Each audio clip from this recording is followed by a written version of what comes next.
Hey now, happy Wednesday. Welcome to 580 Sports Talk. Brendan Dworzinski, Dan Lucero, and Spencer Dupuis all here with you on this Wednesday, February 21st. Thanks so much for hanging out with us today. Plenty to get to over the next 4 hours. We'll talk some Chiefs. In fact, we've got a lot of Chiefs and NFL to get to in this opening hour of 580 Sports Talk, including ESPN came out with their list of the top 50 free agents in football. How many of them are Chiefs, and how many are connected back to the Kansas City Chiefs? So we'll get to that. Also, a very funny quote from Antonio Pierce, the new head coach of the Las Vegas Raiders. Well, he was the old coach, but now he's the new full-time head coach. He was the interim. He was the substitute teacher, and now he's got the full-time gig. We'll tell you about the Mahomes rules coming up a little bit later on this hour, and why I appreciate his vigor. And I think that is going to blow up in his face in spectacular fashion. We will bring back one of our favorite games today, ladies and gentlemen. Is it good? It is back. Spencer's never played Is It Good before. No, this will be the first time this calendar year we've done it. Yeah, we haven't done Is It Good in a while. So excited to bring back Is It Good. Sounds kind of intriguing. It is a very complicated game. We ask a question. We give you a name, a thing, an object, and you tell us, is it good? Okay. Very, very complex. Very difficult. A lot of rules. Lot of details there. We'll get to that. We'll do a college basketball edition of Is It Good? This is a solely NFL thing from the past. I don't know if we've ever, maybe college football. Yeah, I think we've done Big 12 football, perhaps. I think we may have done it with baseball. We're looking to, the dog days have arrived pretty early. I was going to say. Given the Royals' run of recent results.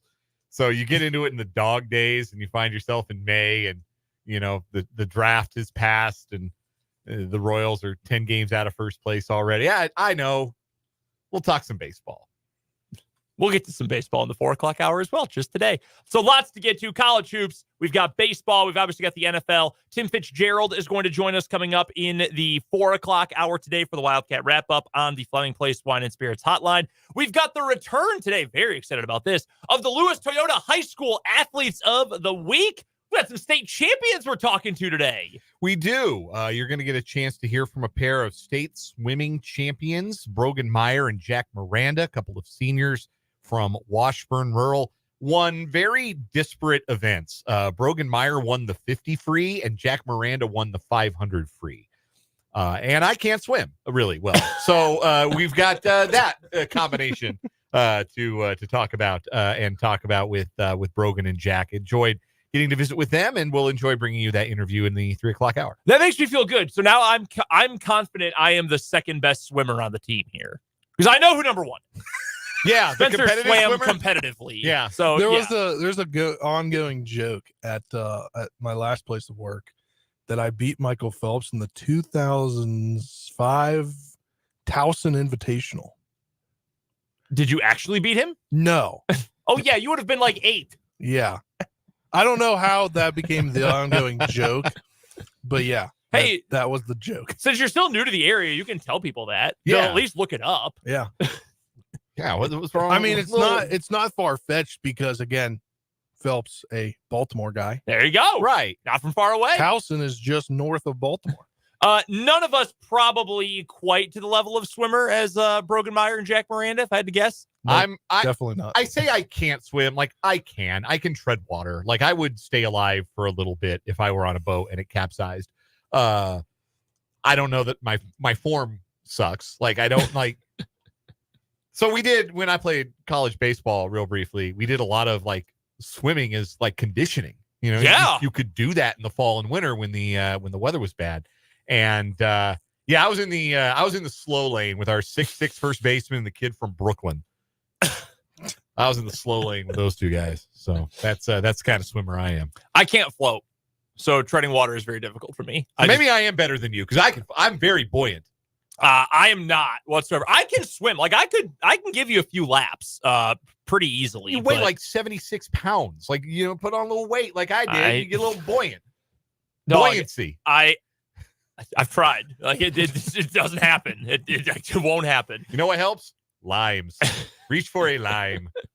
So we would saved by the buoyancy of citrus. By the buoyancy of citrus. So we would love to hear from you about anything we're talking about on the show today. Text line number 785-272-9429. And of course, the YouTube stream as well. 580 Sports Talk is where you can find us on YouTube.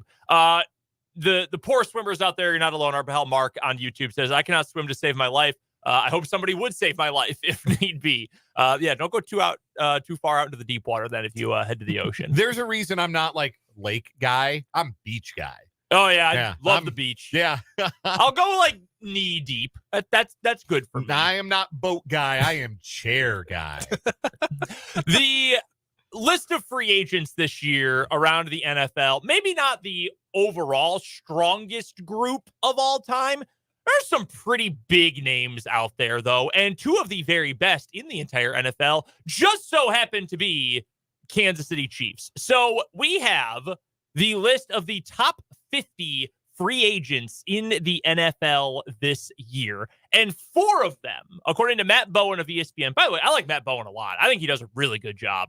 He was on NFL Matchup for a while, which is the best NFL TV show. It's only on at 3:30 in the morning on ESPN. They show something like, Brendan would watch. Yeah. It's on at like 3:47 a.m. after like the Papil Pocket Fisherman infomercials. No, for real though. There have been so many nights when I have stayed up. I've watched Pac-12 After Dark.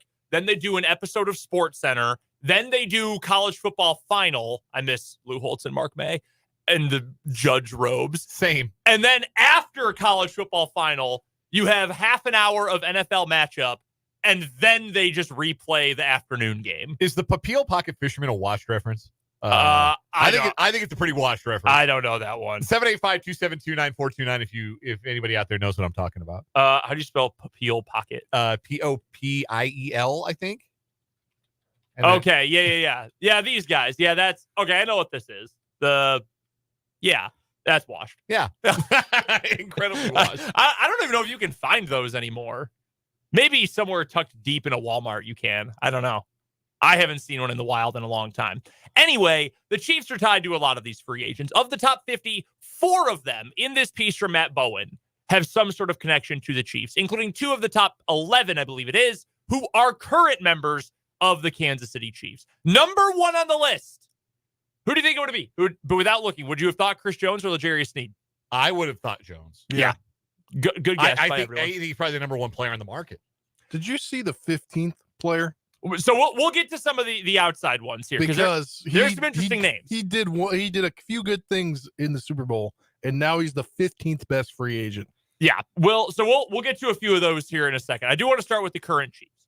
Chris Jones is number 1 on the list, and Matt Bowen says his best fit with the Kansas City Chiefs, a staple of the Chiefs defensive front. I could see Jones returning to Kansas City on a multi-year deal despite Kansas City's tight cap space. Jones is a game-wrecking talent with the pass rush versatility to rush inside or outside in defensive coordinator Steve Spagnuolo's system. That's how this little blurb starts off. So here's the big question. And this is not necessarily something we can answer right now. This is something that Veach and Jones and the Katz brothers and probably Andy Reid and Spags have to figure out too. Is this the move that makes the most sense? Like, is this best free agent on the market? Team that has dominated so much up front in recent years because they've got a great interior pass rush. They've got the thing that makes quarterbacks more uncomfortable than anything else. Edge pressure, blitz, great coverage. Nothing makes quarterbacks, generally speaking, more uncomfortable than an interior pass rush. Should this be the priority for the Chiefs? When you've got the guy already in your building, you can negotiate with him longer than anyone else can. Does it make the most sense to make sure you bring this guy back? And it certainly seemed like he wanted to come back at the parade. Absolutely. he seemed extremely certain, in fact, at the parade. And you know what they say about drunk words and sober thoughts? Mm-hmm. All year long, we've operated under the assumption after the restructuring was done, after he held out, that there was a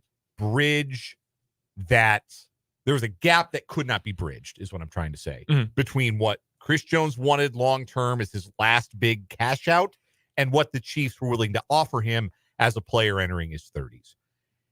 And I think you want to be really careful about the hangover contract after a Super Bowl year, right? You want to be really, really careful about making a move out of emotion that you weren't convinced was the right move to make 3 months earlier right, or 4 months earlier. And I don't know how Brett Veach's thought process on this has evolved.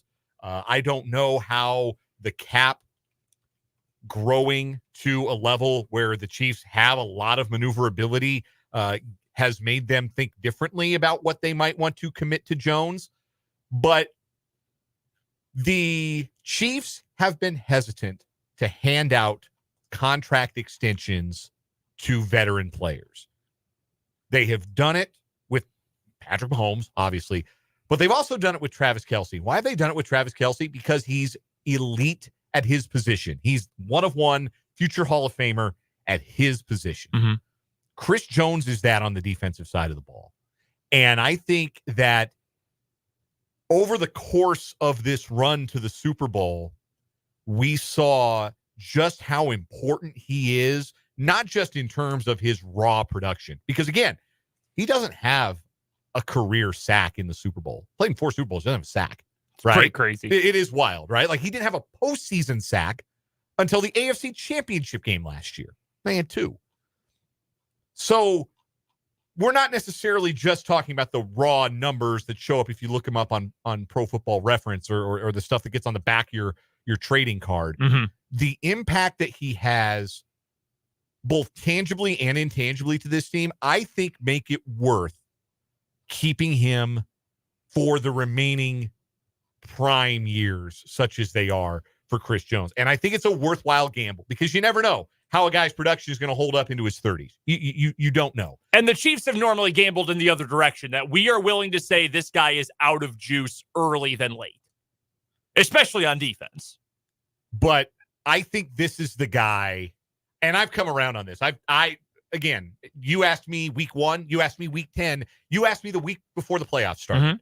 Do I think the Chiefs are going to keep Chris Jones? I would have said no, no, and no. And maybe that's me being a prisoner of the moment here a little bit. But I really believe if you want to keep the good times rolling, if you want to keep moving forward and be the bad guys, the villain, the dynasty, you got to keep the guys that make your team what it is. And along with Mahomes and Kelce, Chris Jones is the third guy that makes the Chiefs the Chiefs. And I think when you look at it that way, it makes all the sense in the world to say, hey, let's make this work. We're not letting you out of the building. Let's make this work. Let's bring you back. Let's go for that 3-peat you were yelling about. If you could only pick one big move to make this year, Spencer, is Chris Jones, does that have to be the one? Given the understanding that the Chiefs like to stay young on the defensive side of the ball, but knowing you're talking about a Hall of Fame player here, is it worth it to break tendency to keep that guy? I think it is because the guy is, as they say, drunk thoughts or drunk words, sober thoughts. Drunk words, sober thoughts. So he clearly wants to be here.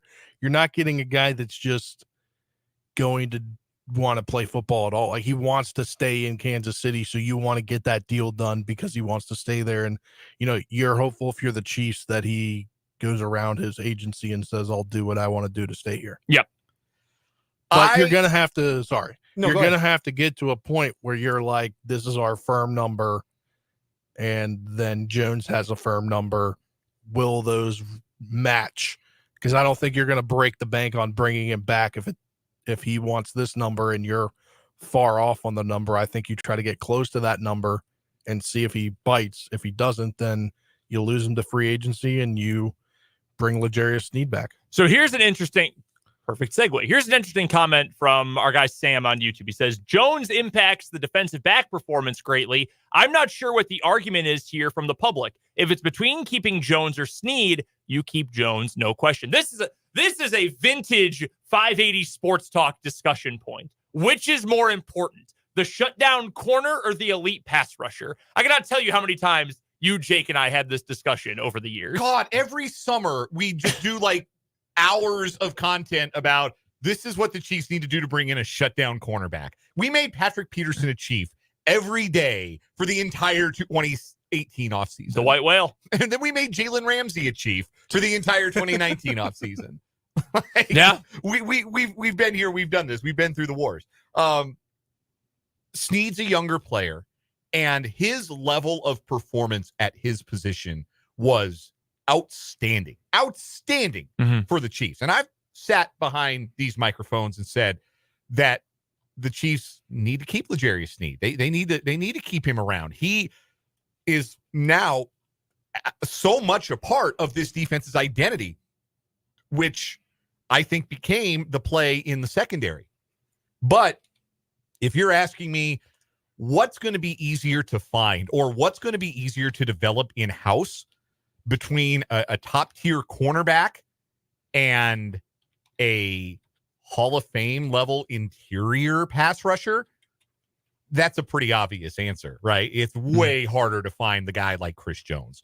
Like, you can't go out and get another Chris Jones. You're going to either have to spend a lot of money or you're going to have to hit a home run in the draft on day 1 or day 2. And, hey, look, Chris Jones is a second-round pick. Maybe that guy is out there. Maybe the Chiefs feel like, yeah, we've got our eyes on our Chris Jones replacement, whoever that might be. But I think it's a lot more likely they think we're really deep at corner. We have managed to develop a cornerback room without spending a lot of draft capital on it. Obviously, McDuffie was a first-round pick. But I guess a lot is, like, they've used a lot of draft picks, but not necessarily a lot of high draft picks, right? A lot of their contributors have been, third-day guys, including L'Jarius Sneed. So I'm of the mind that they probably think in that Chiefs front office, it's going to be a lot easier for us to find or develop the next L'Jarius Sneed than it is for us to find and develop the next Chris Jones. And if it comes down to it, and we can only keep one of these guys with our allotted cap space, it's going to be the future, the guy who's going to Canton, lining up with his hand in the dirt. I mean, there just aren't that many guys out there who do what Chris Jones does. Like, L'Jarius Sneed's really good. This year, he was great. How many more guys are there out there that project to do what L'Jarius Sneed has done versus the guys who can do what Chris Jones has done? The other thing, too, with Sneed, and this kind of got lost in the wash, but L'Jarius Sneed hardly participated in training camp this year. Hardly participated in the preseason. He was hurt. Yeah. And dealing with a knee condition that may be something that nags him the rest of his career. Is that something you feel comfortable giving a long-term contract to, whereas Chris Jones does not have that injury history? It's valuable. That's got to be worth something. By the way, Matt Bowen has the Eagles going and signing L'Jarius Sneed as the best fit for Sneed. They could certainly use some help in the defensive backfield after things kind of fell apart for them back there last year. They could use a body. Is there a single Chiefs defensive back that wouldn't start for the Eagles right now? McDuffie, Sneed, Watson, Williams, Edwards, Nazeeh Johnson. Nazeeh Johnson was the one who got the most hype of anyone in camp. Yeah. He got hurt. Mark asked in the YouTube comments, do you think the Chiefs may already have a replacement for Jones or Sneed on the team? It's a lot likelier they have a replacement for Sneed than it is they have a replacement for Jones. Because there just aren't. Chris Jones is out there. We talked about Nazeeh Johnson, a guy who had a real chance to start on the outside before he tore his ACL in camp. Looks like his recovery is proceeding on schedule. And then we talked about it when they drafted him. Shamari Connor fits that L'Jarius Sneed mode of being able to kind of line up wherever and do whatever you want to do with him. Now, I don't know that he has the man-to-man coverage skills that Sneed displayed, but did you know Sneed had those skills before he displayed them this year? No, because I'll be frank, I did not. No, because his whole thing was he was a slot blitzer before. Yes. He was like the queen on the chessboard type piece coming out of the backfield. And this year, Sneed was so good in man coverage that they made Trent McDuffie the new L'Jarius Sneed, which is wild. So there's two other players who are given to the Chiefs here as the best fit for the Chiefs that are currently non-Chiefs. One of them I find to be a fascinating idea. It's Tyron Smith of the Dallas Cowboys. Tyron Smith has been one of the better tackles in the NFL for a long time. He is going to turn 34 next season. He is coming off of a massive contract, 8 years, somewhere in the neighborhood of $97 million on his last contract. Been a really good player, was part of some of those really good Dallas Cowboys lines. 8 Pro Bowls, 5 All-Pros. He was second-team All-Pro this year, despite missing 4 games. Here are the two big problems with Tyron Smith. Really 3. He's probably going to command a lot of money. Yeah. And if you're giving a lot of money to Jawan Taylor, to Joe Thuney, and to another free agent addition, how much money can you spend to keep your other two stud linemen in Humphrey and Smith, both of whom are up for extension talks this year. I don't know what they're going to do with Trey Smith. I'm almost certain Creed Humphrey's getting an extension this year. What are you going to be able to do with them if you're also going to pay top dollar for another offensive tackle? Another issue that you have to bring up, like I just said, he will turn 34 next offseason. That is old for an NFL player. Not everybody out there is Jason Peters, right? Like, not everyone can be a 40-year-old offensive lineman. Those do not grow on trees. The other issue, it wasn't just the 4 missed games this season. Tyron Smith has missed a lot of football over the last few years with injuries. So here are the number of games missed by season in his career: 0, 1, 0, 0, 0, 3, 3, 3, 3, 14. Not great. 6, because I think they went to 17 in 2021, right? Mm-hmm. Yeah, this is the third year, 17 games. 6 games, 13 games, 4 games. So of a possible 51 and 16 is 67. Of a possible 67 Dallas Cowboy games the last 4 years, he has played in 30 of them. That's a red flag for me. Yeah. I understand the connection, and I was just saying yesterday, I think the Chiefs need to make sure they nail down what tackle is going to look like for the future this offseason. That doesn't make sense to me. So I kind of like the idea of a veteran tackle to be in camp and compete with Wanya Morris for that left tackle job. Mm-hmm. Maybe it's Donovan Smith again. Who knows? Maybe he wants to run it back and do another 1-year deal if there's not a lot of demand for his services. But I think Tyron Smith, probably the best of those options, because like he's not going to command like 6 years. I think he'll be lucky to get 3. Mm-hmm. Might only get 2, maybe even 1. And if that's the move, maybe that is something that's a little more amenable for the Chiefs. But I do think they're going to bring in a veteran tackle. I do think that's the prudent thing to do, especially if they believe that Wanya Morris can start for them at left tackle. They should bring in a veteran to be the swing tackle, be the third guy. I just don't know that Tyron Smith makes sense. All right, real quick, the last Chiefs one. The 50th out of 50 top free agents in the NFL and their best fits, according to Matt Bowen of ESPN. He's got Austin Eckler, the running back for the Los Angeles Chargers, going to the Kansas City Chiefs as the best fit. No. All right. Well, that should be done. No, I don't want Austin Eckler anywhere near the Chiefs. Dude, he is cooked.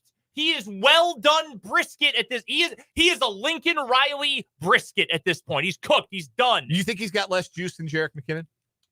By far. Okay. By far. Because that's the question. If Jerick McKinnon doesn't return to the Chiefs for whatever reason, maybe he hangs it up. Like, if Jerick McKinnon plays next year, I think he's going to be a Chief. And I think he's going to be, fill that role that he has filled. And then we'll see. I think it could be fascinating to see the Chiefs maybe target running back in the middle rounds. Mm-hmm. Go get like an RB2. I agree. And then keep McKinnon around as your third guy. I just told you yesterday, go get me Blake Corum. I'm throwing this out. This is the second time I'm now throwing a commander to be free agent out to the Chiefs. I think it would especially happen if Bieniemy somehow makes it back onto the staff for the Chiefs. Antonio Gibson, pass catching guy. He was a wide receiver in college. See, that would make more sense than Eckler to me because he's younger. Yeah. He's had some fumbling issues in his career, but as an RB2, it's a little bit different. I don't know how he is as a pass protector, because that's the thing you have to look at here. More than anything else, RB2 for the Chiefs has got to be a pass protector. Yeah. Because Pacheco is good enough to be your starting running back. He is okay at pass protection. He's improving. And he knows he has to improve. And I wouldn't bet against Isaiah Pacheco getting better, continuing to get better at being a pass protector at that spot. But yeah, you have to be able to do that. You have to be able to chip. You have to be able to keep Mahomes upright so he can do the things that he does. That's why McKinnon has stuck around, because that's what he's really good at. That's why he's been the third down back. So if you're going to supplement McKinnon, either because he doesn't return or you choose not to have him return, you better be able to pick up that blitz. Agreed. Spencer, who is the one you wanted to point out who is not connected to the Chiefs? Not connected to the Chiefs, but he was in the Super Bowl against the Chiefs, and he did sack Patrick Mahomes once in the Super Bowl and had some quarterback hits. Chase Young is listed as the 15th best free agent. Excuse me? Nah, man. Disagree. Excuse me? Firmly disagree. Yes. That's a name thing at this point. They also think he can go. He says the best fit would be the Ravens on a 1-year deal. Take him. That worked for a lot of guys this last year. That's Clowney. That's the Clowney deal. Yeah. Which, I mean, shoot, Jadeveon Clowney had his best year in like the last 3 or 4 seasons this year with Baltimore. He was pretty useful for them. That's an interesting one. Any other stand out to you, Dan, on the list of 50? Not particularly. I don't think the Chiefs are going to be terribly active in free agency because I think that their priorities are going to be in-house. Keeping guys like Jones and trying to keep Snead, trying to keep Drew Tranquill. Hold that thought. I like that idea. We're going to talk about that coming up on the other side of this break. How aggressive are the Chiefs going to be? Spencer and I talked about it yesterday. We're going to get Dan's take on that next, coming up on 580 Sports Talk.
Sports Talk rolling on this Tuesday afternoon. Brendan, Dan, and Spencer here with you. If you're watching on the YouTube stream, pardon the fact that my camera has now gone off screen and back on screen about 8 times through that first segment. I don't know what the problem is. I've reset my computer. If it doesn't work, I'm calling the cops. You can come sit next to me if you want to be on camera. Yeah, I'll have to. Yeah, Dan and I will sit next to each other. I mean, worst comes to worst, you can just switch cameras and see your nostrils. I was going to say, yeah, just switch and have the right in my face. It wasn't even the camera itself. It was just the fact that the whole computer was on the fritz. I don't really know what was happening. That's a wild one. But we're back. We're fully back, and maybe that's to your chagrin if you're watching the show today. As I was teasing at the start of the commercial break, Spencer and I talked about this yesterday, and Dan, while you were out of the studio, the level of aggressiveness for the Chiefs going into next season. We talked about our wish lists for the Chiefs yesterday, what needs to be addressed, players we want them to go after, what the draft should look like, etc. How aggressive do you think the overall plan for this offseason is going to be? That includes free agency, that includes being willing to move in the draft, that includes aggressiveness, trying to re-sign the Chiefs' own guys. What do you think is going to be that level of aggression for the Chiefs? So it's interesting because on the one hand, you're the Super Bowl champions, which means you ended the season as the best team in the NFL. Mm-hmm. But on the other hand, you also finished the regular season with the most losses you've had in a season with Patrick Mahomes as your quarterback and with the worst offensive numbers that you've put up with the best quarterback in the league under center. So how do the Chiefs perceive themselves, I guess is the question. Do they perceive themselves as a team that kind of rode some stormy weather out and hit their stride, and who they were in January and February is who they are? Or do they look at themselves more like the team that struggled through the regular season and said, hey, we've got to really elevate ourselves. We've really got to take a step up this offseason. Is it about maintaining or is it about improving? And I'm fascinated. I don't know how Brett Veach, Andy Reid, and the Chiefs front office perceives this past season. If they need to elevate or if they just need to maintain. If they feel like they need to maintain, I think it's going to be a pretty quiet offseason aside from trying to keep as many of your own guys as you can. The first time they won a Super Bowl, that's what they did, right? They ran it back. They brought back all 22 starters. And that was their offseason priority. They didn't, trying to think, I don't think they went too crazy in the draft that year. And which year is this? 19, after the first Super Bowl. No, I mean, the goal was just bring everyone back. Yeah, they were trying to run, and obviously that was a COVID offseason. So, it's hard to really judge, but that was their priority is we're gonna keep everybody in house. After last year, they won the Super Bowl. It was another pretty quiet offseason. They didn't go out and splash a lot of cash. They moved up in the draft for their guys, but they didn't move like way up in the draft. They held their water at the bottom of the first round. They moved up a few picks for Rashee Rice, but it was a fairly quiet offseason. And I kind of feel like coming off another championship, it's going to be fairly similar. They're going to look at what they have on hand and say, how much of this can we maintain?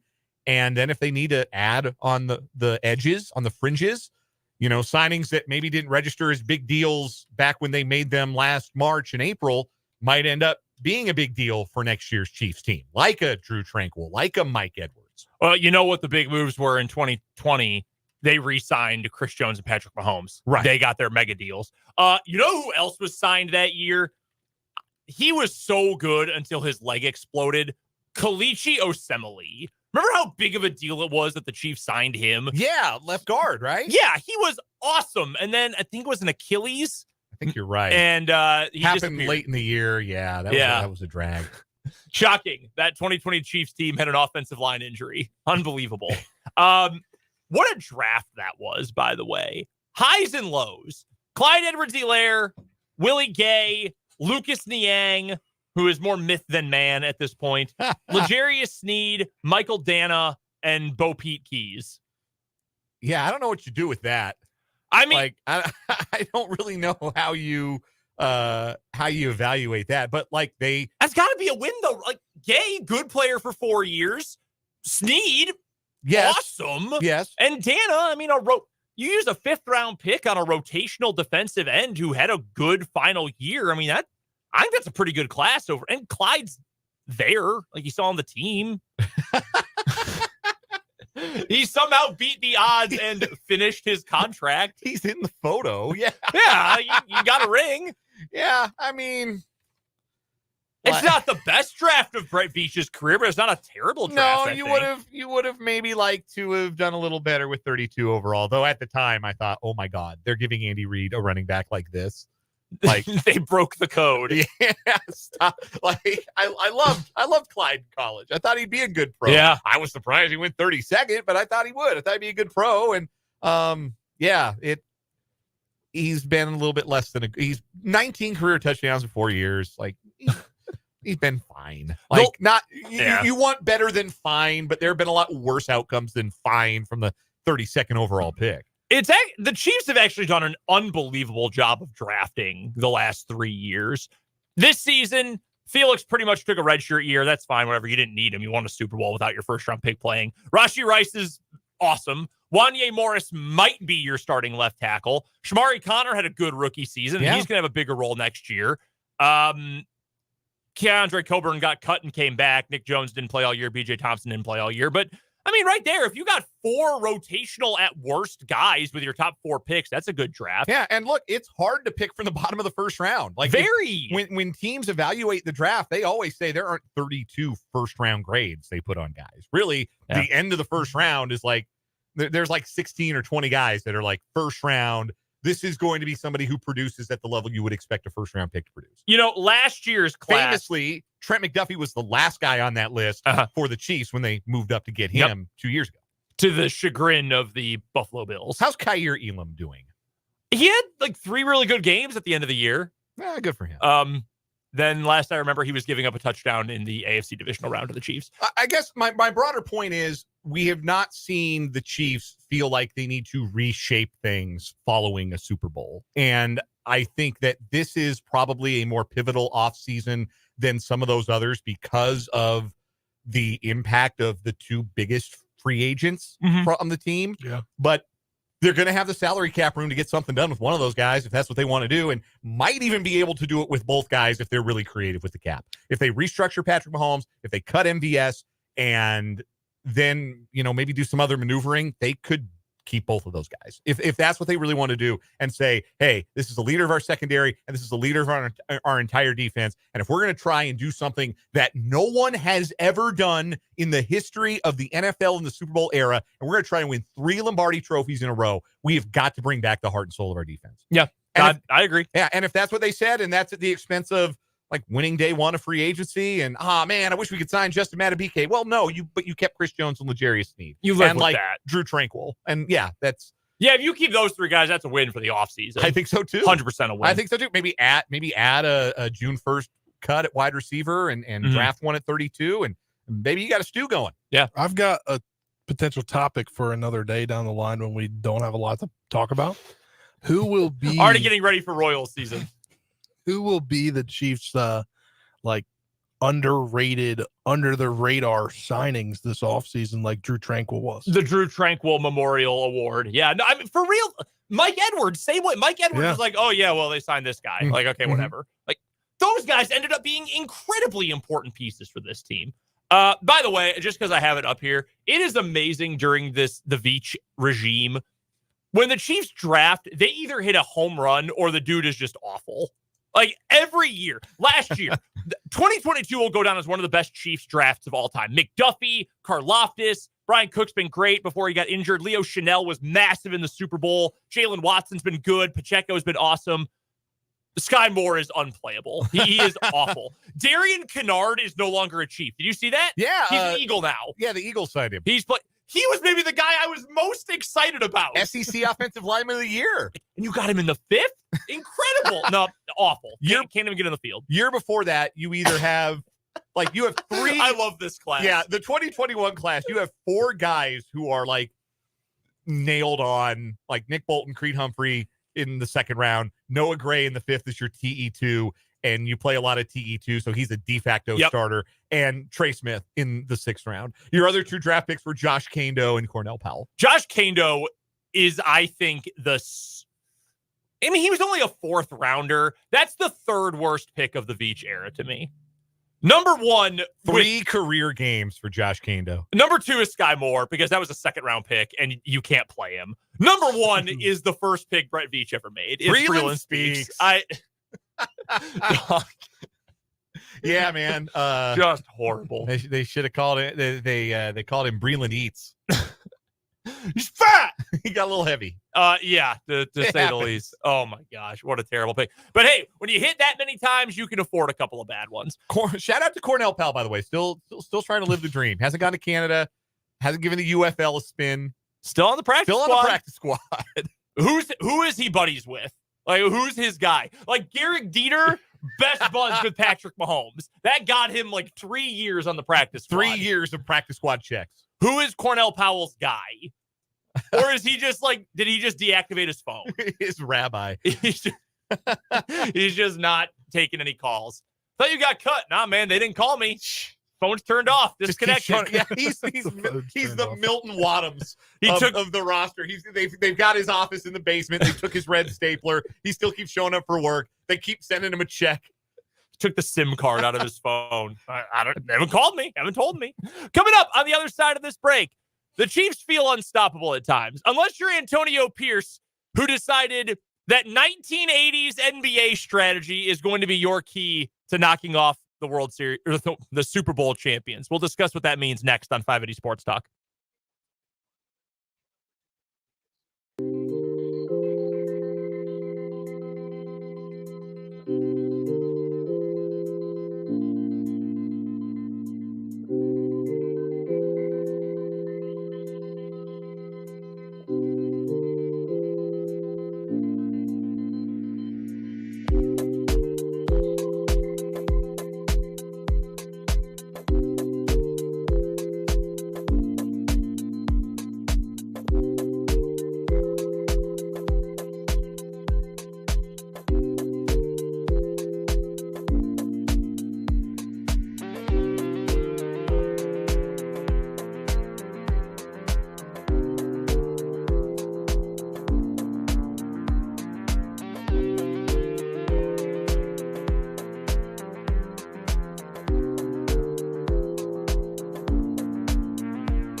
Final few minutes of this first hour of 580 Sports Talk. Coming up a little bit later on, Tim Fitzgerald is going to join us. We'll have our Lewis Toyota High School Athletes of the Week. Also, we'll play Someone Gotta Go. Is it good? It's the game show hour next hour. Yes. With Is It Good? You're going to get to hear the theme song to Is It Good, which is a blast. Do we have it saved, or do we have to go find the YouTube We got to go find it again. I think you might have to go find it. I didn't see it in there. Yeah, we'll go find it. So that's coming up all in the 3 o'clock hour and 4 o'clock hour of 580 Sports Talk today. I did want to touch on this, though, from Antonio Pierce, who is the new full-time head coach of the Las Vegas Raiders. They have the most bizarre staff ever. They just hired Joe Philbin to be an analyst this week. They hired Tom Telesco to be their GM. Like, it's such a weird hodgepodge of people that are now on staff with the Raiders. Those are all certainly football people. So Antonio Pierce. It's like, let's remember some guys Yeah. for the front office. So Antonio Pierce went on his star defensive end, Max Crosby's podcast, The Rush. Everyone's got a podcast. Which pretty sure he threatened to want to get traded if they didn't hire him. Yeah, Max Crosby. Big Antonio Pierce guy said, I'm going to ask you to trade me if you don't hire him. And if you're the Raiders, all right, sure, we'll keep you, I guess. So Pierce was discussing how he got the team, the Raiders, ready to play the Chiefs on Christmas Day, which ended up being the turning point the Chiefs needed for the rest of the season. And Pierce, at that point, the interim coach, expressed to his team they need to hate the color red and show them videos of famous boxing and MMA fights and how the NBA's Detroit Pistons approached playing Hall of Famer Michael Jordan in the 1980s. Quote, we've got the Jordan rules, and what I'm calling, from now on, as long as I'm here, the Patrick Mahomes rules. So you remember when Jordan was going through it with the Pistons, all those guys in the 80s, before he became Michael Jordan, Air Jordan? The Pistons used to whoop his ass. Anytime he came to the hole, elbows, feeling him, love taps. We touched him. We're in the head, mentally, physically, emotionally, spiritually. I'm touching you. So I showed those guys Jordan getting his ass whooped. I would like to ask you a question before we get to the NFL part of this. Old heads for basketball. Guys who will be like, LeBron will never be Jordan. Those guys, right? Mm-hmm. I just missed the age cutoff for being that kind of old head, for the record. I got grandfathered in because of where I was born. True. What is something that group always says about today's NBA? And like, LeBron could never exist in Jordan's era. Why is that? Because it's too soft. It's too soft. Because you could hit people back then. Yes. Then they took it out of the game because they realized, wait a minute, people like points. Yes. It's bad that we've got NBA Finals games ending like 79-73. We need to give our stars a little bit more freedom of movement. What do the old heads say about football today? What do they say about quarterbacks today? You can't touch them anymore. Put a skirt on them. Why ain't we just playing flag football? Antonio, I hate to break it to you. The most protected individual position in all of sports is quarterback. Mm-hmm. It's nice to have Mahomes rules, but there are also NFL rules. Roger Goodell football rules is going to show up on site if they take cheap shots at Patrick Mahomes and levy fines and suspensions against the Raiders. He's already called Antonio Pierce. There's no doubt in my mind. There is a phone call that has been made, and not on some, we have to protect the golden boy, Patrick Mahomes. It's on some, hey, remember when we suspended an entire coaching staff for a season because of a little thing we called Bounty Gate?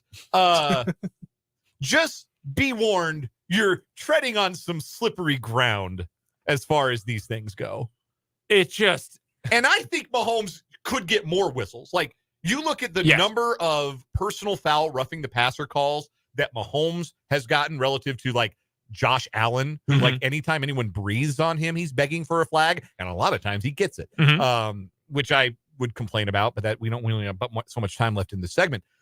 But Mahomes could get more of those calls than it feels like he actually does. But if you've got a team that's openly saying, yes, we are going to go out of our way to make illegal contact with the quarterback, like, all right. Good to know. Yeah. Thanks for the heads up. All you're doing is telling Sean Hockley, watch the quarterback the entire game. Watch through the whistle. Pierce, by the way, said that the Raiders have given the NFL the recipe for how to beat the Chiefs. Dog. Yep. Play Play them at your worst and score 2 Yeah. defensive touchdowns. It's over, dog. It ain't working out for you, Antonio Pierce. I'm sorry to tell you this. If this is what your whole grand plan is, it ain't happening. It ain't gonna work. I'm sure this stuff fires up, Joe Raider fan with his giant Raiders window clings on his Forerunner. Raider Cody is so excited about this. Nobody does window clings like Raider fan. No, that's a fact, though. on the SUV, like the big Raider logo in the back window and the 2 big Raider logos on the side. I could not. I've been driving home, and I'll say, "Damn, didn't I just see an Escalade with a giant Raider Nation decal in the back yesterday?" Only to drive past them and say, "Nope, not the same person." It's a 03 Jeep Grand Cherokee with the eye patch logo, shield logo in the back and on the side of the rear windows, and the Raider bumper stickers on either side. Like, dude, no other fan base does the window, like the window clings. Again, you want to talk about remember some coaching guys, offensive staff. Luke Getsy, who just had a miserable 2 years with the Bears. Scott Turner, Edgar Bennett. Norv's boy. Yeah, he's still kicking around. Patrick Graham, still defensive coordinator. Rob Ryan's on staff. Again, they just hired Joe Philbin. Deuce Gruden is still employed by the Raiders. He is still there. And Aiden McConnell is going to start a quarterback. So, good luck with all of that. Hey, Aiden O'Connell. Let's get the prefix right here. Oh, my bad. Whatever. Coming up in the 3 o'clock hour, we've got Athletes of the Week, and we'll play some Is It Good on 580 Sports Talk.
now, 3 o'clock hour of 580 Sports Talk getting underway. Brendan Dworzinski, Dan Lucero, Spencer Dupuis, all joining you on this lovely Wednesday afternoon. Thanks so much for hanging out with us today. Coming up in this 3 o'clock hour, we've got some Is It Good? We will also get to our Lewis Toyota High School Athletes of the Week. And we've got this week's edition of One Gotta Go. We're still taking your texts. 785-272-9429 is the text line number. Also, you can go check us out on YouTube. Go to youtube.com, search 580 Sports Talk, subscribe to the channel, and then go check out the live stream today, plus our back catalog of all the different streams, all of our shows. My fault there. I didn't think it was going to come up that loud shows. Again. You say lovely. Is this fall spring here in Kansas? Because it is 69 degrees outside right now. Nice. Yeah, it's just like, yeah, that's kind of how the weather is out here. Like, it's going to get into the 70s on the weekend, into the early part of next week, and then 39 on Wednesday. So, yeah, that's what you're getting right now. Full spring. I'm fine with that because I can get some more fall fits off then, which is fine. Yeah, I don't have to put away my my hoodies just yet. Well, you never need to in this office. It is a little cold in here. I don't like spring. I think spring is maybe the worst season. What? I don't know. Spring probably comes ahead of winter just because winter drags. And also I lose feeling in my hands and feet when it's too cold out. Spring is a distant third, though. Fall, number one. Summer, just beneath it. Cavernous gap. Springtime. No, wrong. Fall and spring are the best because you don't have the extremes. I like the extremes. I like the heat. No, see, fall and spring are those worst ones because you bundle up in the morning and then you're leaving work and, well, I don't know about us now with the 6 o'clock end time of the show, but like normally you're bundled up in the morning and then by 4 o'clock you're like, it's hot out here. That's why you wear a t-shirt under your hoodie. Here's like I got this zip up hoodie today. I can take this off if I want to. And I have a t-shirt on underneath it. I have a t-shirt on underneath it. Stop it. The people on the video can see what's happening. So a couple things. One, I have developed worsening seasonal allergies as I have gotten older. Feel that. And they are worse in the springtime than any other time of year. No, that's true. Spring and fall allergies they can hit me just with a 2x4 right upside the face. Those can be rough. Here's the other thing. I hate rain. I hate it. I don't like being wet. I don't like it. Like people are, I love the smell right after it rains. Yeah, I throw that smell in the trash. I hate it. I hate the smell of the outside after it rains. I like when it rains. Oh, I like the rain. Ick. I like being inside when it rains. I don't like being out in the rain. No thanks. But I don't know, sitting on the couch, listening to it rain. Yeah, man, that rules. No, pass. Laying in bed on a rainy morning. Nah, that rules. Dislike. I don't like the rain at all. I don't like being wet. I don't like the rain. I'm anti-rain. And April showers bring May. April sounds like crap.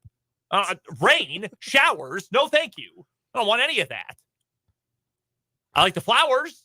I will water myself. Outrageous takes. Springtime, bad. Bad seasonal takes. Do not like the spring. Summertime, give me 95, kick up my feet by the lake. Absolutely not. Especially out here. Now, summers. We're getting the hundreds every year. Summers at altitude, very pleasant. Because you know what we don't have where I grew up? Humidity. Yeah. Like I could do 110 degree day in Denver with much more ease than I could do a 90 degree day in the Midwest. Humidity is for the birds. Yeah, it sucks. It's not good. When we went to South Carolina this summer, I was telling Abby about how gross it gets. And I still don't think I prepared her enough for the humidity of the American Southeast. It is gruesome. Where'd you go in South Carolina? We hit Myrtle Beach, Charleston, and Hilton Head. So plus, you did Savannah. You did the South Carolina triple there. Yeah. So she's been now with me a couple of times to Hilton Head. My family goes every year, and I've been 24 times plus in my life. But she had never seen like the rest of the state. So we figured, we'll hit the other beach towns. She had a really good time. It's just the humidity is a bear. I've been to Hilton Head once, and it was in the dead of winter, the week of Christmas, the week before, just before Christmas for a high school basketball tournament. And probably a good time to be there. No, it's raining the whole time. It was bad. Very bad. Yeah. Oh, There's a few good restaurants there. People are calling me Debbie Downer. Now you're sounding like Jake. All right. All right, Christopher on YouTube. I resent that quite a bit. I talked to Jake today, by the way. He's doing well. Yeah. He didn't say anything about anyone else, but I'm sure he would like you all to know he's doing well.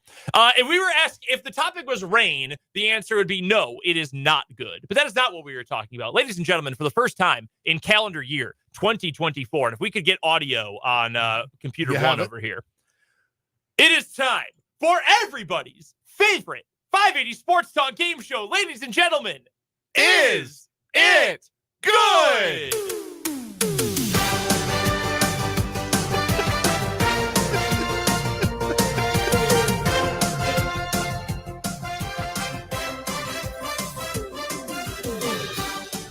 Is it good? The game show that asks the question we all want to know. Is it good? And for the first time, a college basketball edition of Is It Good? We're going to go Big 12. We'll go local. We'll go national as well. And the concept, if you do not remember, folks, we haven't done this since December. It is very simple. We will give you a topic, and then we will ask, is it good? Is the music bed supposed to stay underneath? Or No, you can bring it. We can cut Okay. it. Yeah, we can cut the music. It is rights free, though. Yeah. It is royalty free. I just didn't know if we were going to get kicked off YouTube. DMCA, no. No, that royalty free music right here. We're all good. We're all set. All right. College basketball, is it good? Topic number one. As a national championship contender, the Kansas Jayhawks, are they good? I still think yes. I think they are a team that can win a national championship because they have beaten other teams that I consider to be in that class of national championship contender. UConn, most notably. That wasn't Allen Fieldhouse, but still, they beat UConn, and they handled UConn pretty well in that game. They have some impressive wins. They can beat athletic teams. They can beat teams that defend you real hard. They can beat teams that shoot the three. And their difficulties have been playing on the road. That's not an element of the NCAA tournament, really. It's, unless they go down to Dallas and play Houston in the Elite Eight or something like that, which, you're going to get still a pretty good KU contention in that building if that ends up being the case. Yeah. But I think that their big problems this year, the games where they've gotten beat, have been they've run into home teams elevating their game on their own home floor, and that becomes less of a problem. Lack of depth becomes less of a problem in the tournament. With Johnny Furphy in their starting five, they have a starting five that is good enough with a minute or two here and there from the Elmarco Jacksons and Parker Browns of the world. I think that is a team that can get hot and that can make a run in March and win a national championship. Yes, I believe that about them. There aren't but like 9 or 10 teams I think can win a national championship, but they're on the list. They are for me. I think they are with stipulations. Okay. No more. Everyone's got to stay healthy. For sure. Yeah. And nobody can foul. Yeah. That's the thing, though. If there's a team, like any amount of foul trouble, if you've got to play 20 minutes of Elmarco Jackson at this point, you're cooked. Yeah. You're cooked. They're not a national championship contender if those two things. Yeah. If they're injured, which we've seen the last couple of weeks, they've been dealing with some injuries. Mm-hmm. They only had 7 guys available a few games ago. Mm-hmm. And if you foul, you don't have any depth on the bench to pick you up because they haven't proven to do so. No, I agree with you wholeheartedly. If they played the tournament on Tuesday, Wednesday, Saturday, Sunday, KU's favorite to win the national championship. Unfortunately, they don't. If you've got 3 days between games during the tournament, KU's got the best starting five in the country. I've been saying that. I really do believe that right there with UConn. You don't have that, though. And that's where the worry comes in. And that's been the thing with Bill Self for a lot of his career that's dogged him, right? Is the Elite Eight and not being able to get to the Final Four. He's been to 2 in the last 6 years. Getting there in 18 and then winning the whole thing in 22, I think I've kind of put that to bed. Sure. As the broad criticism of Bill Self.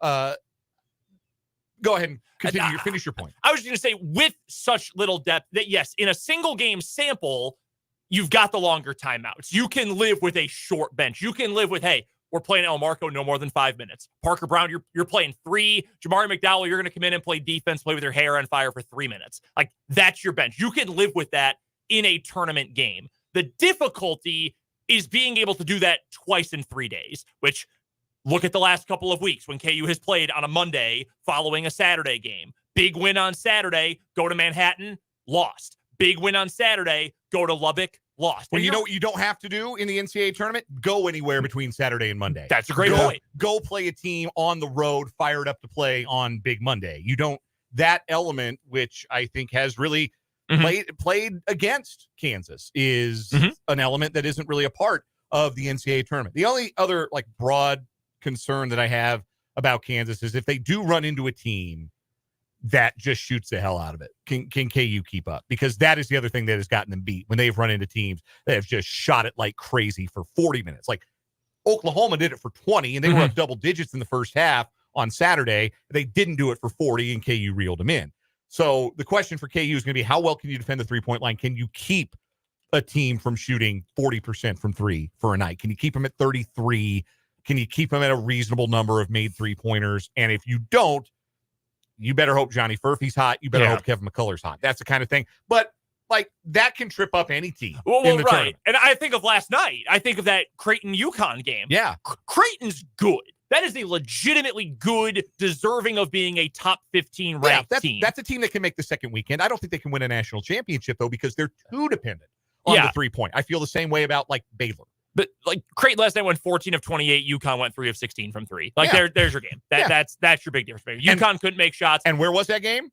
Creighton. In Omaha. The home team had the big advantage. Yeah. Also, when Klingon gets in foul trouble, you're in a lot more trouble if you're UConn. Kling Kong, by the way, is like the best nickname we've had in college basketball in a long time. Yeah, it's really good. By the way, the answer is yes. KU is good. Yes, KU is good. What do you have number 2?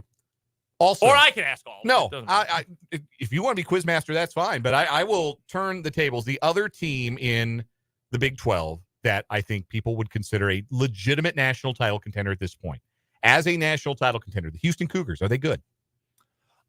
Yeah, they are. Their defense is just so nasty. Defense travels, as they say. It does worry me that they only have one reliable 3-point shooter. Like Cryer's that dude, and he's been that guy for a long time. They don't have anyone who is outside of him, like a lights out shooter, which you would like. Now, KU doesn't have that either, but that more than anything might just come down to KU only has 5 guys who can play. But I think Houston is a national championship contender, though. Here's my concern about Houston. They thrive on turning you over.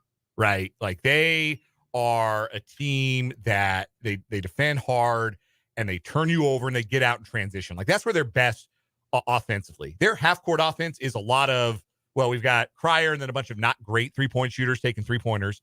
Jamal Shed creating off the bounce, which he's pretty good at. Yeah. They don't have a great post-scoring option, at least not one who's a full 40-minute. Like they like to go inside early in games, but their big guys kind of wear down because they have to play bigger than they actually are. They're all 6'8", and they got to bang with 6'10", 7-footers against some really good teams. But they are really, really hyper-dependent. I guess hyper-dependent is probably an over-exaggeration. But they are more dependent than other teams on turning you over. Well, what happens when you play a team that doesn't turn you over? Or doesn't turn the ball over? What happens when you play a team that takes good care of the basketball? You know what happened when they played a good team that took care of the basketball in Lawrence a couple of Saturdays ago? They wiped out. Like they were never in that game. It's not just that KU beat them in that game. KU ran them off the floor in that game. And again, yes, huge home court advantage for KU. But what did KU not do in that game? Turn the ball over. I think they committed like 2 turnovers, something ridiculous like that. It was a preposterously low number against a team as good as Houston. So that to me is the one hang up I have about Houston is if they are not creating easy offense for themselves off turnovers, how much offense are they going to be able to count on? Because they aren't a great shooting. They aren't a great half-court offensive team. But they do have, I think, the player of the year in the league in Jamal Shed. Yep, I agree with that. And I think he's capable of going on a run in March and maybe dragging them to a Final Four. I think they're awesome. So, yeah, better than good, I think. That's just my one concern about them as a real national title contender is that they might be a little too reliant on turning you over. And if you play a team with a good veteran point guard that's not going to turn the ball over, then where are you getting your offense? Spencer, where are you on Houston? I I think their hype train ends as they get into March Madness. Okay. I don't think they're a true national championship contender. I think they've got to hit a big lull, and that big lull is going to be in the first round of the NCAA tournament. Wow, you think they're going out early? Yeah. So They're going to get a 1, though. Yeah, they're going to be a 1, man. Yeah, whoever it is going to be the Wow. Everybody That's planting a flag, like, man. I'll tell you what. There's no one this year who feels like a 2012 Kentucky and not every team that feels like, oh, they're absolutely going to win does end up winning. Mhm. But UConn's really good. Donovan Clingan got in foul trouble yesterday, and their offense just turned off. Like, it just died. Stephon Castle made a bunch of dumb plays. They couldn't hit a shot. They're beatable. Now, it's difficult, and they're really good, but they're beatable. KU, same way. Houston, same way. Arizona, according to every bracket in the bracket matrix right now, is a 1 seed. Does Arizona scare you at all? Arizona's got some frighteningly bad losses. They lost to Stanford. Yes. Who's very... Jared Hayes. Oh, boy. Oh, man. So I'm looking at the KenPom numbers. Do you know how many teams in the country have a top 20 adjusted offense and a top 20 adjusted defense? 2. It is Houston, 16th in offense, first in defense. Mm-hmm. Purdue, second in offense, 20th in defense. Okay. Arizona is 6th in offense and 11th in defense. Tennessee is 19th in offense and 5th in defense. And North Carolina is 18th in offense and 10th in defense. So was that 6? That's 5. Wow. That's 5 teams in the top 20 in both. Now, there are some teams that like just miss, like Auburn's 4th in defense, but they're 22nd in offense. UConn's 3rd in offense, 23rd in defense. But like, you don't have those teams that feel like they're elite at both things. Uh-huh. To your broader point about we don't have that team that feels like Goliath. And no. It kind of felt like the narrative was turning into, well, maybe UConn is Goliath. And then they got nuked last night at the Chi Health Center.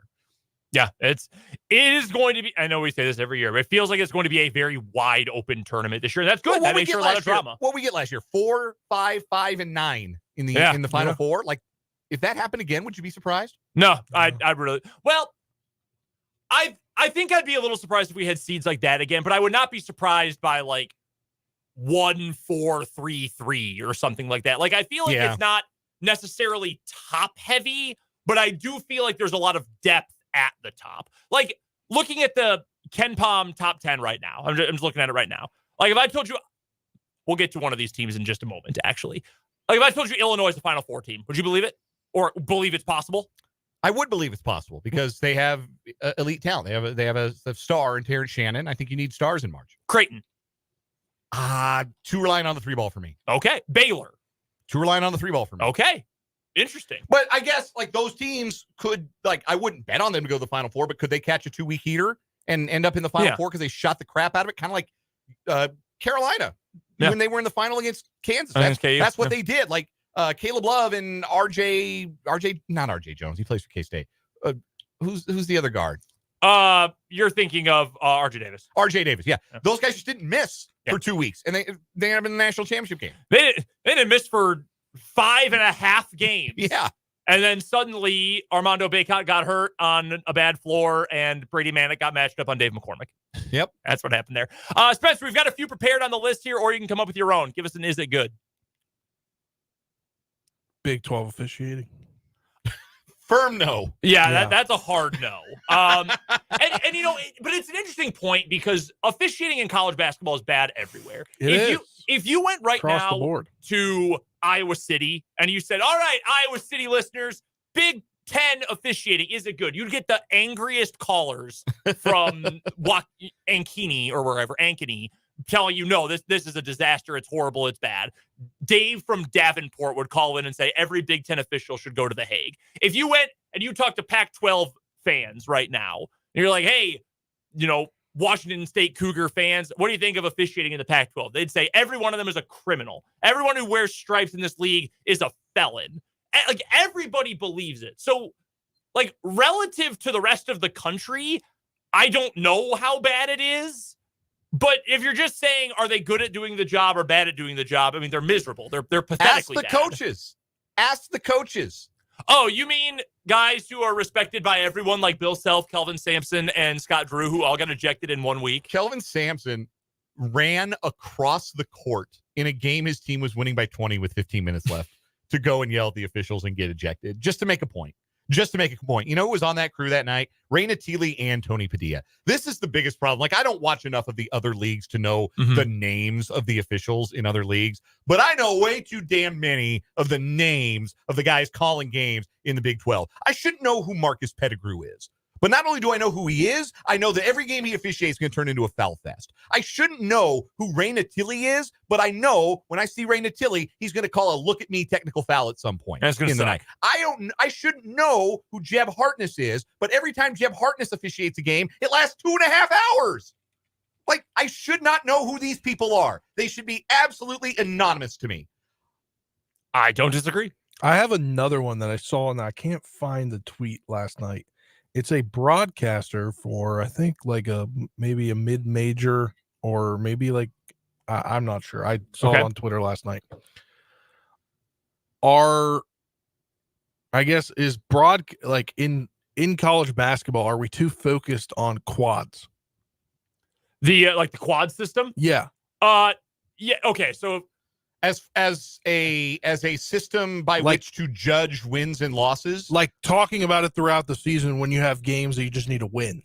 I had this similar thought. I don't think it was last night's Creighton UConn game. It was another game I was watching this week, though, where they did an entire like segment of the game, like 16-minute timeout to 12-minute timeout, where they're just talking about the quads. And I know what they're talking about because we do this for a living, and I love college basketball. If you're just like Joe basketball fan, though, and you tune into it, and you're watching two teams, cool. Like Wake Forest and North Carolina are playing, and you just hear quad talk. I'm turning that off and putting on anything else.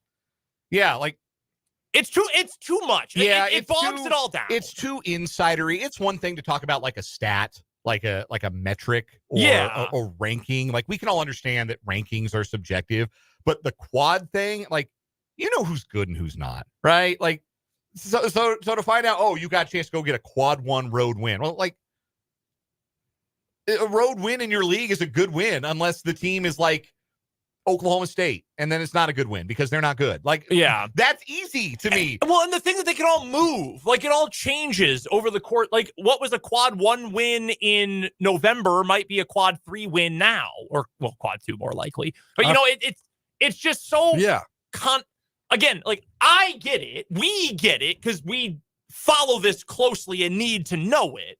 But if you're just a regular spectator, it's too much. I found the tweet. It's from Evan Lepler, who calls ACC on CW. Okay.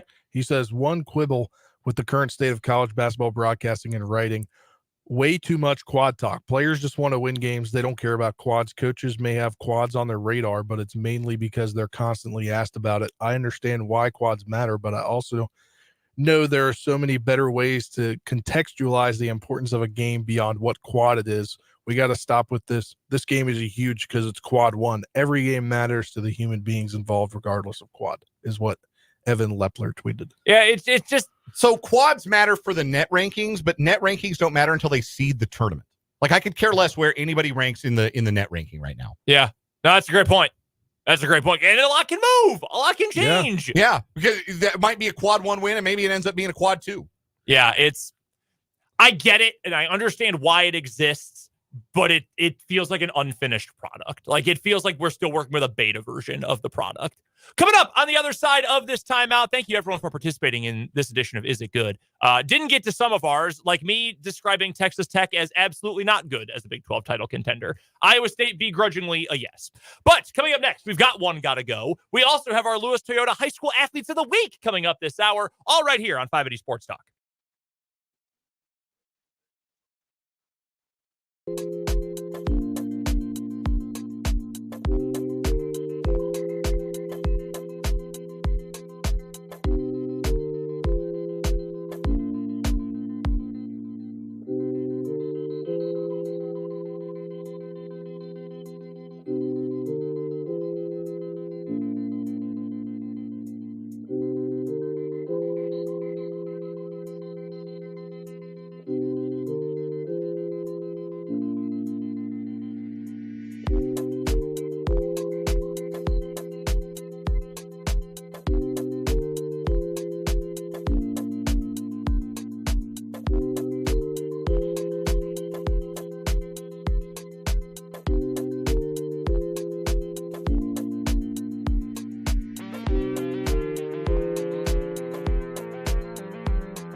gotta go time here on 580 Sports Talk.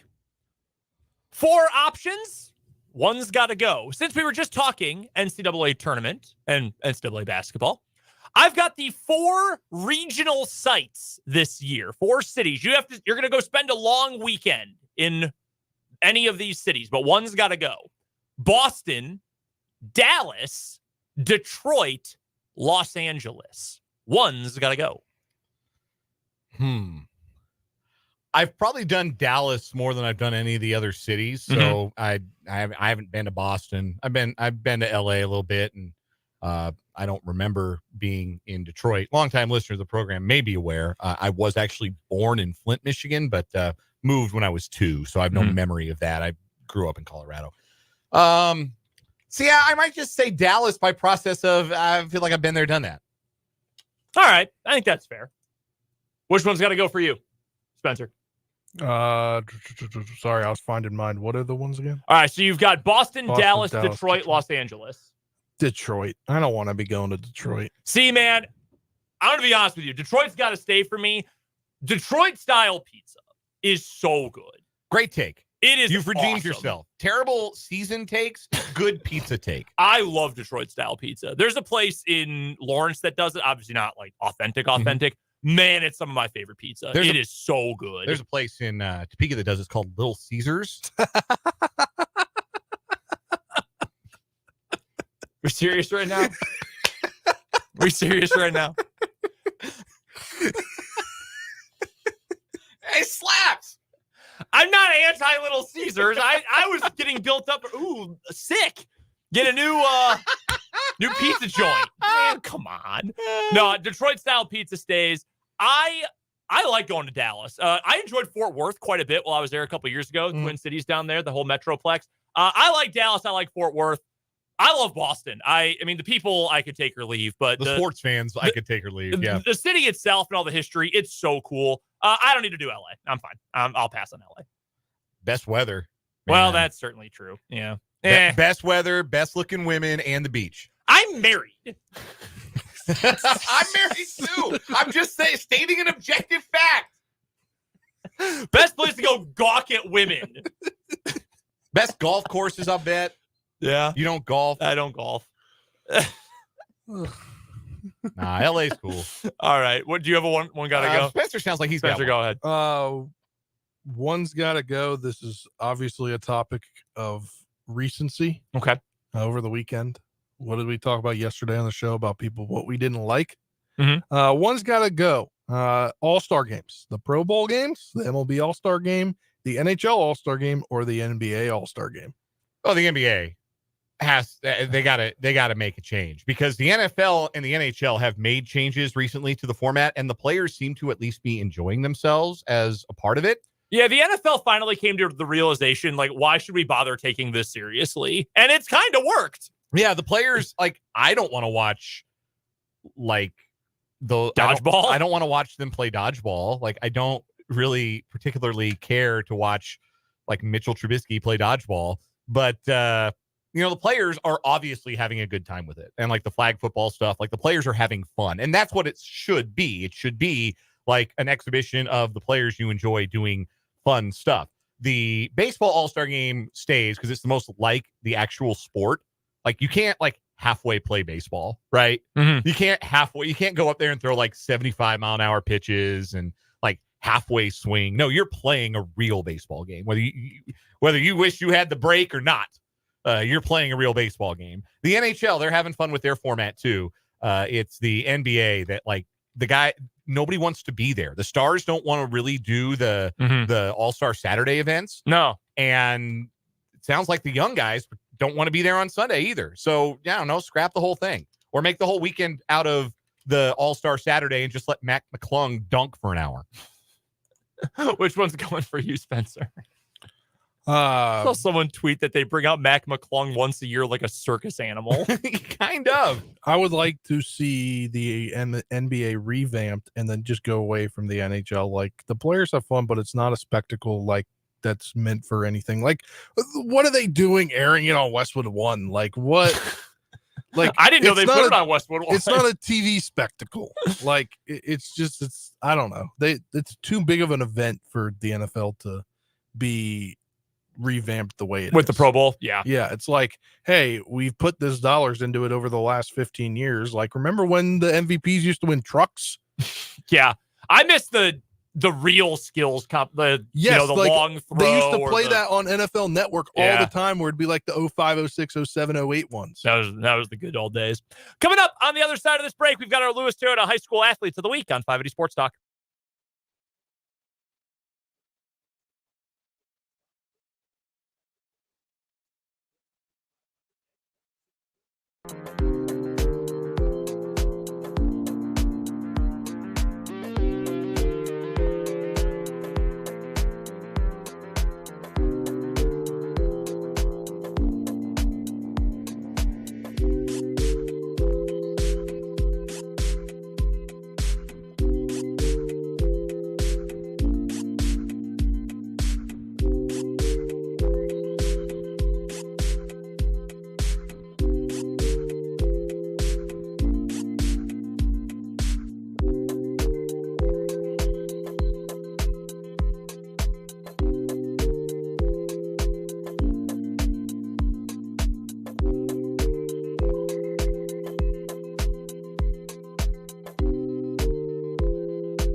It's time for our Lewis Toyota High School Athletes of the Week. Thrilled to bring back our Athletes of the Week feature, brought to you by our good friends at Lewis Toyota. And Dan, we've got a couple of state champions we're talking to this week. That's right. Washburn Rural Swimming finishing a tie for third at the 6A state meet last weekend, the best finish in program history. And they were led by a pair of seniors who won individual state gold. Brogan Meyer, who won the 50 free, and Jack Miranda, who won the 500 free. I had a chance to catch up with both of them yesterday. They were our Lewis Toyota High School Athletes of the Week.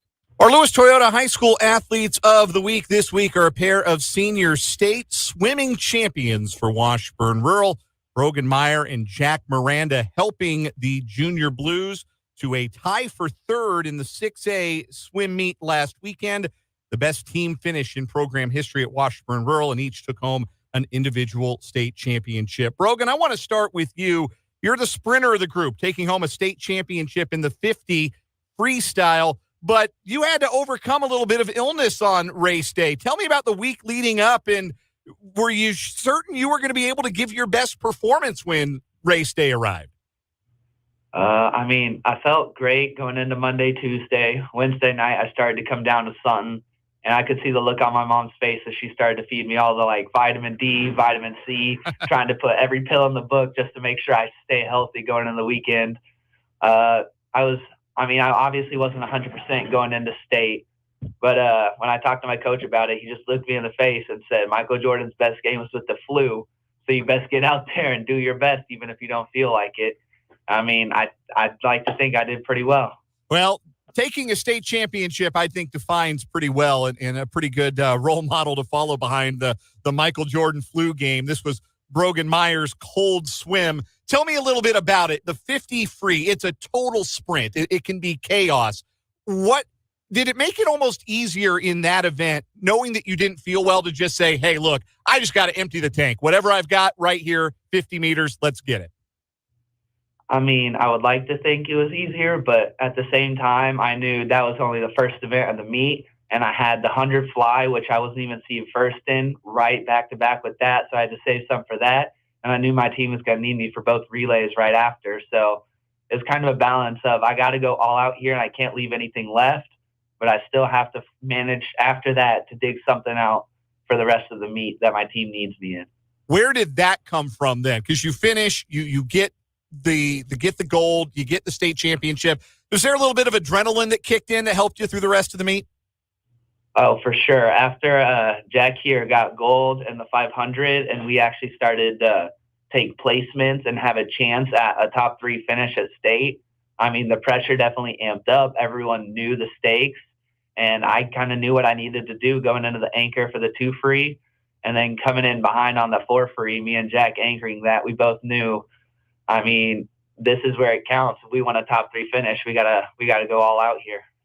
Let's shift our focus real quick to the other state champion that we're speaking with, Jack Miranda, who is the distance swimmer in the group, a 500 freestyle win. And Jack, you were able to put that race away. You had a really strong start and ultimately ended up winning by 6 seconds. Are you aware while you're swimming that you can maybe kind of look around and see, hey, where's everybody else? Do you feel like you're setting a pretty good pace? And what does that do for you? Does that help kick you into another gear when you can see that you've got a big lead? Yeah, so when you're doing your flip turns, you can usually see the people coming into the wall when you push off. And at one point, after the halfway mark, I'm like, well, where's everyone at? And so that put, even doubled my motivation at the end of the race to see how fast I could really go. When you looked up and you saw that you had beaten your prelim time by a full 6 seconds, what was that feeling like? Because it's one thing, obviously, you're elated to win, but so much of a sport like swimming is you're competing against yourself. You're competing against your own times. So to beat your previous time by 6 seconds, what did that say to you, and how did you react to that? I was shocked when I looked at the board. My goal for that season was a 4:45, and when I got a 4:43, I mean, it was amazing. And the feeling of being able to drop that much time, I haven't dropped that much in over a year, and so it was just crazy being able to finally know that all my hard work finally paid off.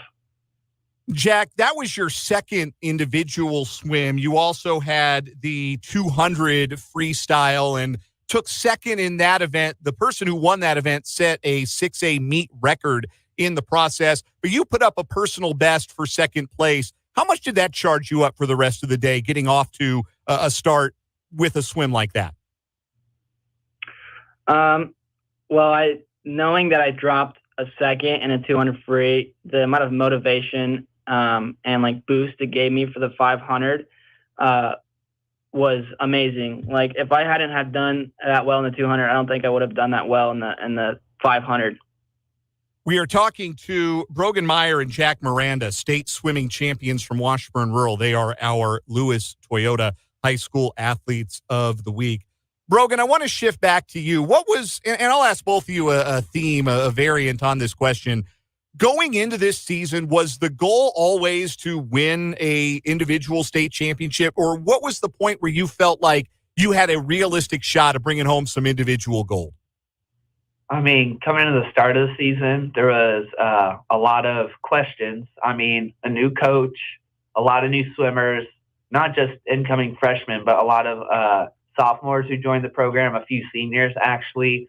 A lot of the questions came down to, will we mesh as a team, as well as, I mean, before even state, will we win league? Last year, we lost league by a large margin to our rivals at Manhattan, and we're thinking, can we even do that? And once we blew league out, we're going into state thinking, I mean, we have a real shot at this, especially looking at Keisha's top 25 list between me and Jack and Will and some other swimmers on our team like Daniel Allen. We were all up there in most of those events. And I looked at it like, I mean, we can definitely do this. Jack, similar question for you. What was the point in your season where you felt like, I've got a real shot to bring home some individual gold, and we as a team have a real shot to bring home a trophy from the state meet? It was actually towards the end of the season at league when I finally dropped in my 500 free, and we dominated that league meet, and it just showed us that with how well our swims performed, not even fully rested yet, just predicted what could actually happen at state, and resulted in that top 3 overall finish. I want to ask you both about the last race of the day, the final relay, the 400 free relay. And you need to place in a certain spot to make sure you get that top 3 podium finish, which, of course, you shared with Manhattan. But you're both swimming late legs in that 400 freestyle. You've got to dig down deep for your last race of the day. Brogan, you can answer this first, and then Jack after that. What was your mindset? How did you attack that last race of the day? Going into it, I mean, obviously we knew the stakes. We were a couple points below Manhattan. If we wanted to take a top 3 finish, it required beating them. And I mean, besides that, our goal is always a gold medal. We wanted to go out there and we wanted to win it. Coming into finals, we were only point something. We were less than a second off of first place. We had a real expectation of taking gold. We knew we could do it. I mean, Will led off the relay out there. I mean, he did great. Luke Limke, shout out to him. I mean, we had some questions going into that, but I mean, he did great. He did his best going into it. And I mean, it came down to me. I know I did my best. I had a great race and I handed it off to Jack. And I mean, yeah, it looks like we were 0.19 seconds below them going into a finals. So, I mean, we had an expectation of gold. And I feel like we all did our best. And even if we didn't quite get it, still got us that podium finish. Jack, what was your thought on swimming the anchor leg of that 400? I knew I had to bring it if we wanted to go for that gold. I was hyping up my teammates and getting ready for the last relay of the season, and same with our senior season. But I think with being anchor, even though we didn't get the gold, it was still an amazing finish with the 0.19 seconds off from first. Wrapping things up with our Lewis Toyota High School Athletes of the Week, Brogan Meyer and Jack Miranda. So, Brogan, you win the 50 free. You finish as a runner-up in the 100 fly. You're also part of that 400 relay team, as I mentioned. So, a great cap, obviously, to your high school swimming career. What is next for you? Will you continue to pursue competitive swimming? Is that a decision you've made yet? Yeah, I know. I want to pursue swimming in college. I don't know quite where yet, but pursuing college swimming, as well as I kind of feel like I should coach swim. I have a passion for the sport. I love it. I love helping kids out. And I mean, I want to continue to swim for the rest of my life for as long as I can. That's awesome. Jack, what about you? Will this be the capper of your swimming career, or are you looking perhaps towards a future in competitive swimming elsewhere? I'm still looking for the perfect college for me to continue my swim career. I'm still doing club, and I plan on doing swimming college for all 4 of my years. It just all comes down to finding the right one. And you guys can both share a final thought on this if you'd like. The ability to bring home a trophy, put something in the case for Washburn Rural. How much does that team's success mean to you? Because obviously it's great to get on top of the podium as an individual, which you both got to experience. But how much did it mean to get to share the accomplishment of being on the podium with your team? I think, it means a lot, especially as a team. We always stress enough that every point counts. Shout out to another senior, Elijah Leonards. He only scored 1 point with his breaststroke, but that 1 point is what tied us with Manhattan. If it wasn't for him, we wouldn't have something. So hardware for our trophy case. In fact, I just looked at our trophy case today, and all we really have is some awards from meets here and there. And I'm glad we can finally put a top 3 finish from state in there. And it's great, especially at a school like Washburn Rural, where an expectation is always a state trophy with the mindset of winning here. We have such great sports programs and academic programs all around. It's great to finally be a part of that. Our Lewis Toyota High School Athletes of the Week, Brogan Meyer and Jack Miranda from Washburn Rural Swimming, helping the team tie for third at the 6A state meet. Brogan Meyer, the state champion in the 50 free. Jack Miranda, the state champion in the 500 free. One last quick question. Jack, how do you think you'd fare in the 50 free? Right. There's a reason why I don't do the 200 free relay. But yeah, no, I struggle with the 50 free. I'm okay at doing the 100 because I can hold pace in the 100 free, but the 50 is not for me. His first 50 split of one of his hundreds was finally below a 23, so our coach said we can no longer give him crap for being slow. Well, how about you, Brogan? How well would you hold up over the 500? I'm obviously not going to be as great as Jack, but I actually used to have a past in distance swimming up until my sophomore year, where I actually made state in the 500. I've gone below a 5 minute. I'm not quite where he's at, but I could hold my fair share. It's all about finding the right sprint. Horses for courses. Sprinter sprint, distance swimmers distance swim, and you two both brought home individual golds, so clearly your coach, Jansen Garmin, had you in the right events. Congratulations to you both, and thanks so much for your time this afternoon. Thank you. Thank you. Again, those are your Lewis Toyota High School Athletes of the Week. Brogan Meyer, Jack Miranda. Enjoyed getting to know them both. Yeah, that's a really fun interview. That last part was really funny. Man, that program is just so deep and has been for so many years. Swimming. It was the first time since 2018 they'd had an individual state championship. Really? And states in Topeka. Yeah. It's at the Cap Fed Natatorium. So yeah. Wow. to not have won an individual, and I remember the last one because I remember interviewing Taryn Fisher back in 2018. Oh yeah. So for those guys to get up on the top of the podium, that was a big deal. And to finish best finish ever in the 6A state meet, that's a big deal too. So great state meet for those kids. Huge week for swimming. Next week, big week for wrestling. How about that? State starts tomorrow, and we hope we have a lot of state champions to talk to next week on the show. Absolutely. Coming up in the 4 o'clock hour of 580 Sports Talk, we'll talk to Fitz. We've got some Royals baseball too on 580 Sports Talk.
Halfway home on this Wednesday edition of 580 Sports Talk. I'm Brendan Dworzinski. That is Dan Lucero. That is Spencer Dupuis. Whole three-man crew here with you until 6 o'clock today. Well, all three of us for this hour. It'll just be Dan and Spencer for the final hour of the show. Oh. I'm off to Skinny's today. That's new information. I've got the coach's show. Okay. Spencer and I were going to surprise you. Spencer knew that. Yeah. Thanks for the heads up. Yeah. I mean, it is sometimes a question because there have been weeks where it hasn't happened. Yeah, we had the week off. Sometimes it's Wednesday. Sometimes it's Thursday. Washburn plays tomorrow. Washburn versus Lincoln tomorrow. The Washburn men, first time out against Lincoln. What a thriller. The women suffered a defeat to Lincoln in Jeff City. So a little revenge on the menu tomorrow for the Washburn women. It's a pink out day, by the way, at the arena tomorrow. That's awesome. So that should be a lot of fun celebrating. Well, not celebrating, but Breast Cancer Awareness Day at Lee Arena. So looking forward to that coming up tomorrow. We'll have the Washburn Coaches Show tonight, 6 to 7 over on Country 106.9 from Skinny's Sports Bar and Grill. Here in the 4 o'clock hour of the show today, we've got some Royals to get to. We have What Is Wrong With You and Tim Fitzgerald. He's going to join us for the Wildcat Wrap-up on the Fleming Place Wine and Spirits hotline at the bottom of the hour. Your texts are welcome, 785-272-9429. And we are going to get to your YouTube comments as well. Send them on in. Go to youtube.com, search 580 Sports Talk, subscribe to the channel, and then come check out the live stream. Drop a comment, drop us a line. Tell us where you're watching from today. Anything you want to share with us on the YouTube stream. Really quickly, can I bring up this story from Philadelphia? Yes. This report. You guys remember Big Dom DeSandro, the muscle for the Eagles on the sideline? He got in Dre Greenlaw's face. That was it. They got in somebody's face. They kicked him off the sideline for the rest of the regular season. Yeah. So this is it's being reported by Mike Florio, who, as you know, is the worst. But it's the actual reporting is by Derek Gunn, who is a sports talk host in Philadelphia for, I don't know how you pronounce it. Is it Jacob, Jakib? It's some Philadelphia local sports company. Our pal Jeff Kerr does some work for them. So that's where this Derek Gunn fellow works. And according to him, the banishment of Big Dom from the Philadelphia sidelines ended up hurting the Eagles down the stretch because he controls Coach Nick Sirianni's emotions during games. Without Dom, Sirianni got in, quote, numerous arguments with both players and coaches. So he's the get-back guy. He's the get-back guy. For emotions. As well as emotions. He's like an emotional support puppy. He's the emotional support large Italian man on the sideline. This is, like... Did you see Sirianni's, like, personal bodyguard? His personal detail? Was in... they were in Vegas for the Super Bowl week, and it was... There you saw Sirianni, and then right behind him, Big Dom. It's remarkable how unlikable Nick Sirianni is. Because it always changes when you're winning versus when you're losing. When you're winning, it's, he's quirky and fun, and it works. And when you're losing, wow, you're a dork. That is this guy. Like, that's all he is. And I didn't like him when he started with the Eagles, but they were winning, so who cared? Then they melted down during the stretch. Immediately after he had that little tantrum he threw at Arrowhead when the Eagles beat the Chiefs. Oh, yeah. You talk about somebody who didn't appear to be in control of his emotions going into the tunnel at Arrowhead Stadium after winning that game. Who's laughing now, Chiefs fans? Yeah, I wonder who's laughing now, Nick? Who's laughing now, Coach? Just a doofus to the nth degree. I didn't know that DeSandro is now his personal bodyguard. I mean, I don't know that for fact, but I saw a picture or a video at the Super Bowl, and it was Sirianni, and right behind him was Big Dom. Do you think he has to fill out paperwork to take him on an airplane? Like an emotional support pet? Bill Simmons also tweeted negatively about being able to bring a Big Dom on a plane. I mean, I find this to be so funny. And is it true? Honestly, probably not. It is so preposterous. Hey, when the legend becomes fact, print the legend. So funny. So funny. Tweets are better than facts. I mean, his role is senior advisor to general manager and chief security officer. So I guess he is the detail. Yet again, Sirianni. And it fits because it's the Eagles. Yet again, this is like an episode of It's Always Sunny in Philadelphia. Like, Mac just tells people long enough that he's a bodyguard and security detail for a bar, and the Eagles hire him. Like, that is the storyline they could sell to that show right now. Gets in a fight with an all-pro linebacker during the game. And they run into the guy who pretended he was Donovan McNabb again. Would it be Fat Mac? Do we think it would be Fat Mac? Oh, yeah, you got to bring back Fat Mac for that. Yeah. You got to bring back Fat Mac for that. I found out the other day that one of the movie theaters in town does trivia night every other week or every week. On the second to last day of January, they did It's Always Sunny in Philadelphia trivia night. I could have won every prize, and I'm so mad that I did not know about it. I would have gone and I would have mopped the floor with them. Cleaned up. I would have cleaned up. It would have been the Patrick Mahomes of It's Always Sunny in Philadelphia trivia. Which slur did Frank use in this episode? How many beers did Charlie drink on a plane when he was trying to emulate Wade Boggs? May he rest in peace. Again, Wade Boggs is alive. Wade Boggs is alive. Such a perfect gag. Speaking of Wade Boggs and what he did professionally, not drinking beer. Not a great segue, but we'll take what we can get. I did what I could. Spring training underway, as we've talked about. Royals are in action on Friday for their spring training opener. Who do they play in their spring training Rangers. opener? Yeah, the Rangers, the two teams that share the facility. Ah, okay. Well, that makes a modicum of They sense. are the away team in this one, though. Have you ever been to spring training? I have not. There's been a couple times where I almost went, but never pulled the trigger on the flights. Where does your team train? Where do the Nats train? They're in the Grapefruit League. Surely, Yes, they used to train by themselves. Get out of here in brother. Vieira, Florida. Uh-huh. And now they train. They just changed the naming rights, and I want to tell you, I gotta figure it out. Bang Bang Cactus League gang on this side, just so you know. They train with the Astros. Oh, so they also cheat. I'm sorry. You got to pick up the mantle. Jake was big. Yeah, I already got called Jake earlier today. Jake was big. The Astros are cheaters energy. They've reached a deal with Travis Scott for the spring training facility, which is like halvesies, I guess. Don't tell me it's called Astro World featuring the Nationals. It's be called Cacti Park of the Palm Beaches. All right. And it's Cacti Hard Seltzer brand of Travis Scott. Sure. I didn't know of course, everyone's got a podcast. Everyone's got a hard seltzer. But Scott, Houston native, obviously. Well, yes. Grapefruit League. Psh.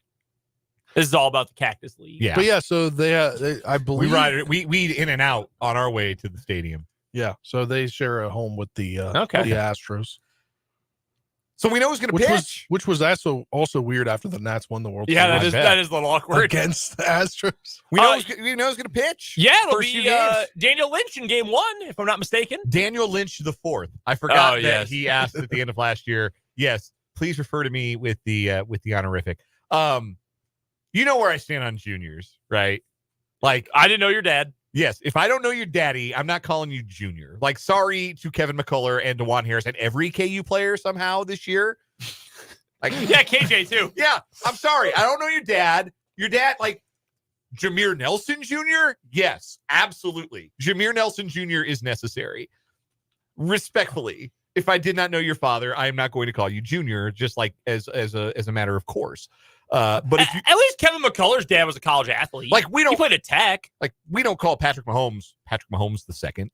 He's Patrick. His dad was Pat. That's how we differentiate. Yeah. But if you're the fourth, that goes hard. Like, that to me is worth mentioning. But see, you need a wilder name than Daniel Lynch. You need to be like Algernon. Well, Lynch. his middle name is Aloysius. Aloysius. Like, we've been over this. Yeah, that's true. So, like, if he was D. Aloysius Lynch the fourth, that name goes crazy. Yeah. Fire name alert. D. Aloysius Lynch the fourth. He should really take this under advisement. He's got bigger things to worry about. Like, he's got to make making the team. He's got to make the 26. So, like, spring training isn't important for everybody. Like, it's just not. Like, is it important for Salvador Perez, like, to get in shape and see live pitching and not get hurt? Who cares if he goes for the spring? Like, legitimately. Bobby Witt Jr., same deal. Like, guys who are nailed on, gonna make the team. Like, you don't really care what their stats are. I mean, it's better if they do good. You want to go into the season on a high note, but it really doesn't matter at the end of the day. But guys who are competing for that 26th roster spot or trying to make the rotation, This is a big spring for Daniel Lynch IV, and I will be watching with keen interest how he pitches. Like, I'll be a lot more tuned in to how he pitches, how Alec Marsh, who's thrown on Saturday, pitches. Guys like that, like Seth Lugo and Michael Wacha, just don't get hurt. Just, polish it off. Like, go out there, throw the ball over the plate. Don't lose the strike zone. Alec Marsh, by the way, is fascinating to me. He pitched 74 in the third innings last year, and he struck out 85 guys. That's cool. That's the most Fulton sentence I think you've ever said. That Alec Marsh is fascinating to me. Somebody, again, we've got to pick up the banners for our fallen friends.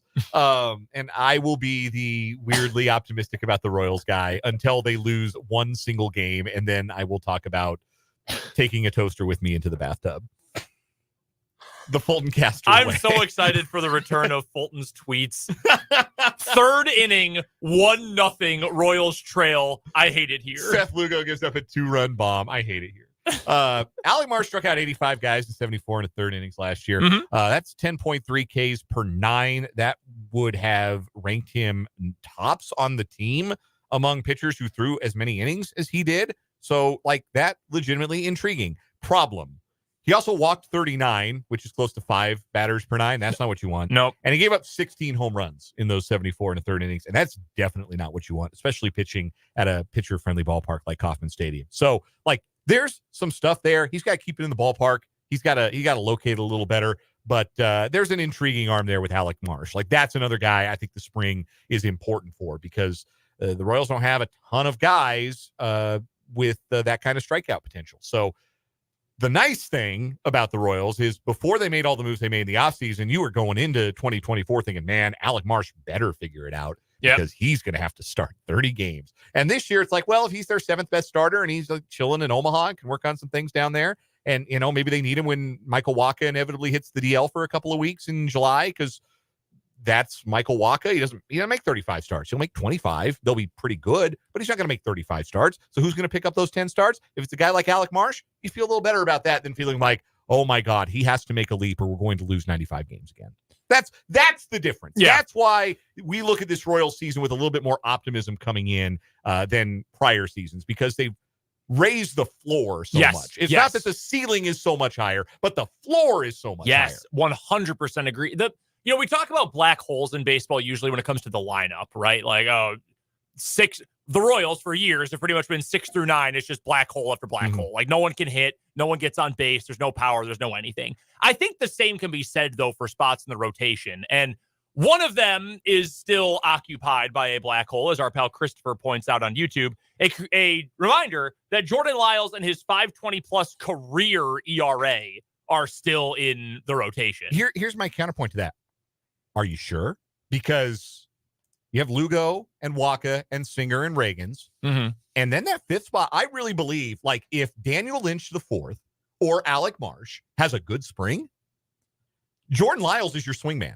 Jordan Lyles is, the first guy to make a spot start, but there's a very real chance that they don't start the season with Lyles in the rotation. Like, I wouldn't take that for granted if I were Jordan Lyles. That's for damn sure. Man, he even allowed less than a hit per inning, and he still had an ERA over 6. That's crazy. He allowed 39 home runs in 177 2/3 innings. That is incredible. I would love for Lynch to be that guy. I don't know. I just feel like I've been sold a bill of goods so many times with him, and I know the stuff is there. We've talked about that. We've gone into very intricate detail about why the stuff is there and why you should be interested in him. I don't know. I just feel like we've had enough time at this point that it's hard for me to buy all the way into a 27-year-old who's never put it together. And maybe I've got too short of a fuse with this, but he's just he had 15 starts in 2021, his first season up. He was walking 4 batters per 9, had an ERA in the ERA in the mid 5s, above the mid 5, 5.69. And his peripherals were better, but not exactly good. ERA in the 5s again in 22. Made a full season of starts. He started 27 games that year. But again, walk numbers came down. That's the one thing I think I will say is that the walk numbers have gone down consistently. And and measurably so, from 4.1, 3.6, 2.8. We're talking about walks per 9 innings. So that is getting better. There's some kind of improvement there, but I just feel like there is a bigger picture improvement that is needed before I can buy back in. He's going to have to miss more bats. He just lost some steam with his fastball last year. I don't think his shoulder was ever right. I think he needs to rebuild some strength and get that velocity back, because Daniel Lynch the fourth throwing 95 miles an hour from the left side, I'm interested. Yes. Daniel Lynch throwing 90 miles an hour from the left side, I'm less interested.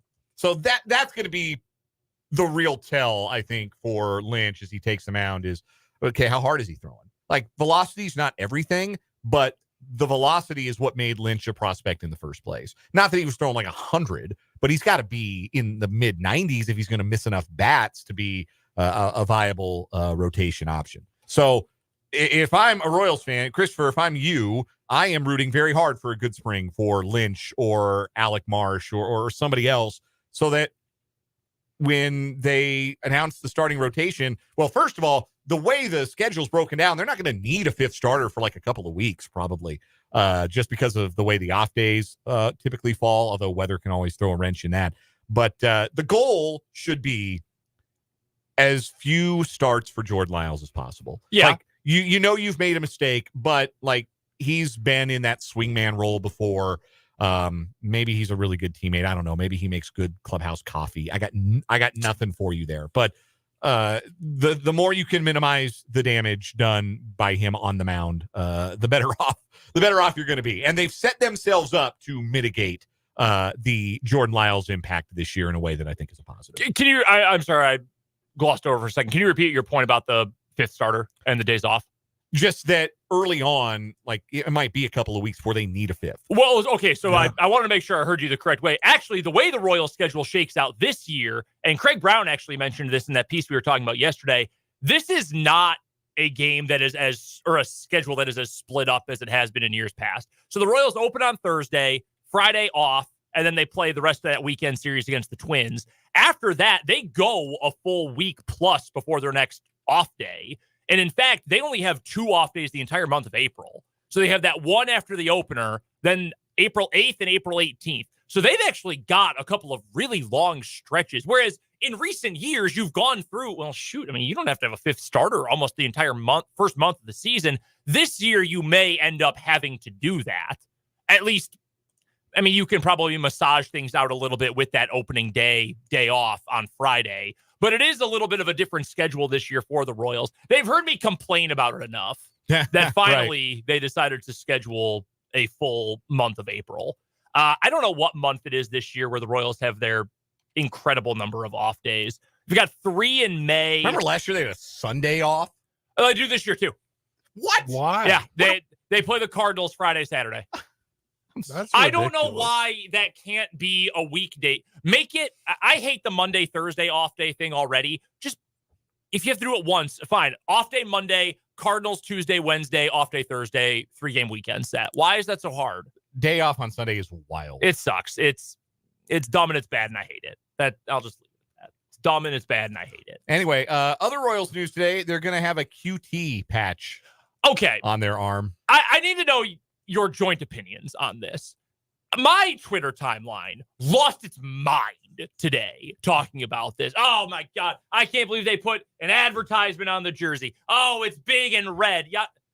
Like, it does clash. It does. Like, I got to be honest, guys. Like, they're not, Quick Trip is not going to pay all that money and then say, you know what? We paid all this money for our brand to show up on the uniform. Now we're going to change the brand to match. Like, that's not how companies work. It's dumb and lame, and I don't like how they look. And I hate it. I hate it as a traditionalist, particularly a baseball traditionalist, to have ads on the jerseys. But also, I've watched soccer long enough to know that just eventually it's just kind of there, and you tune it out, and you don't notice it, but you don't notice it, and it just becomes part of the atmosphere. I mean, the bigger problem for the uniforms is how much all the players hate them. Right now, the Angels posted pictures today of some of their newcomers at their first spring training. Mm-hmm. You can see the tail of their jerseys through their pants. It's like they're wearing tissue paper. Yeah. It's ridiculous. Something's got to give there. You know what's going to give, and I hate to be so I don't like to be cynical. I am, but I don't like to be. You know what's going to happen is more money that would have been used to make consumer products is going to be refunneled back into making usable player uniforms. And what we buy as consumers will get even worse, or the service will somehow get worse if that's possible. Shout out to Fanatics, the worst company in the world. Yeah, I don't know. Like, we talk about like bad people. You know, there's like legitimately evil people in the world. But in terms of people who just make our everyday lives less pleasant, you should spend a lot more energy as an American populace talking about how much Michael Rubin sucks. Absolutely sucks. He's not Pol Pot or anything like that. No. Like, we got different, but like his relatively banal evil is it affects us as sports fans, consumers of sports, people who want to like rep our favorite teams. And then you buy a shirt and it has the Washington Wizards DC logo on it, and the hat says Detroit Pistons. The one that said, we saw that at Christmas time, right? The one that had the Wizards logo on it and said Miami Dolphins. Nah, man, all right, that one I'd wear. If you have a Washington Wizards / Miami Dolphins hat laying around, please send it to me. I do like what was the one? There was like a Michigan long sleeve shirt, and it said Michigan with the block M on the front, and the sleeve said Fighting Illini. Yeah, it's Fighting Illini. The Tyreek Hill jersey that was number 111. Yeah. There's a whole Twitter account dedicated to this. Go find Fanatics Sucks on Twitter. Worth your time. I think it was actually Shahan Jayaraja from CBS Sports. That's college football. We've had Shahan on a few times on the show. Friend of the show. I think it was him who responded to this a couple weeks ago when we first saw what the uniforms are going to look like. And he's like, this is why it is so hard to just live these days. This is something that in the grand scheme of things, is it important if the jersey quality is great that you can order from Fanatics? No, probably not.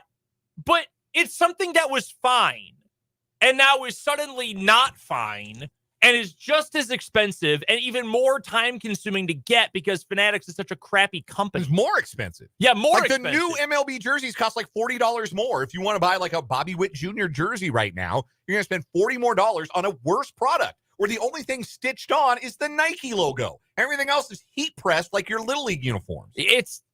There's just no need for it to be that bad. It's frustrating, and that's why I'm not going to share the name of companies you can order knockoffs from, like DHgate. I certainly won't name any of them, but that's why people go to those places. Yeah. Hey, what's our new favorite place to buy goods on that had like 5 Super Bowl ads? Oh, shout out to Temu. Oh my God, Temu. They stole all your credit card information to pay for those commercials. But you can buy stuff on there too. I will never not call it Temu. Shout out to Temu Solani. I thought it was Temu too until I saw those commercials. I think the whole world thought it was that. It doesn't need to be this bad. Coming up next, we've got What Is Wrong With You here on 580 Sports Talk.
is wrong with you time here on 580 Sports Talk. 2 new stories going head-to-head today.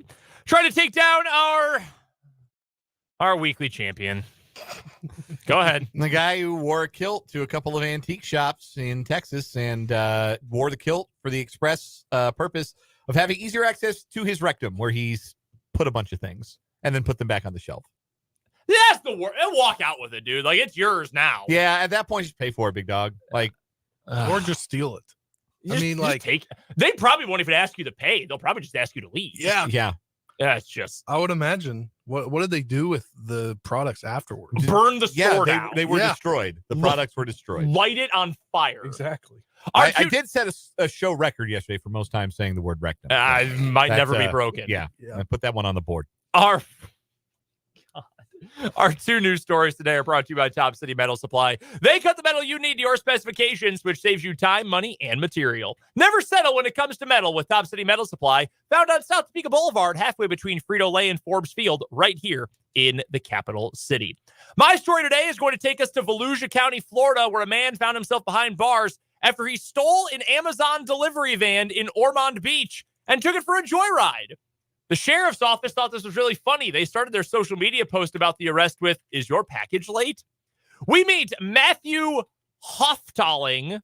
I guess hoteling. Hoteling? Okay, we can roll with that. Kind of close to hightailing, which is kind of what he was doing. It's also very funny that this man's middle name is Darwin, because he won a Darwin Award for how dumb he is here. So Matthew Hoteling is charged with grand theft, meth trafficking, of course, and possession of weed after the incident that occurred in Volusia County on Sunday. The delivery driver told deputies he was delivering a package on Creek Bluff Way when a man identified as hoteling went inside the van and started it. The driver tried to get hoteling out of the van, but he got away. The Amazon manager then contacted deputies because he was able to track the vehicle and watch surveillance footage from inside, which showed hoteling reportedly nodding off while driving. At this point, he was driving 70 miles an hour and was eventually stopped at a Circle K. Strange things are afoot at the Circle K. The 35-year-old was taken into custody at the Circle K just before being turned over to Ormond Beach police. Let's see here. It was about 20 miles from where the van was originally stolen. Hands up, deputies are heard telling Hoteling during his arrest. As seen on body cam footage from the incident, the officers also had to pull their guns in the situation. An affidavit says Hoteling had been rambling to deputies and apologized for taking the truck. He said he was, quote, lost to the neighborhood and thought taking the vehicle would be his way out. I don't even know what that means. During his arrest and subsequent search of his truck, deputies found a bag with a glass jar inside of it with crystal-like rocks, a counterfeit bill, a burnt glass pipe, and a bag containing a green leafy substance. The rocks tested positive for meth, and the green leafy substance was indeed marijuana. That's an easy way to get lost. Get really blitzed high on that stuff. I'm sure he felt very lost. The manager then arrived on scene to take custody of the truck and said he does wish to pursue charges on behalf of the Amazon delivery service partner. Hoteling told deputies he was dehydrated, so they sent him to the hospital, and then he was immediately taken to jail. Smooth move.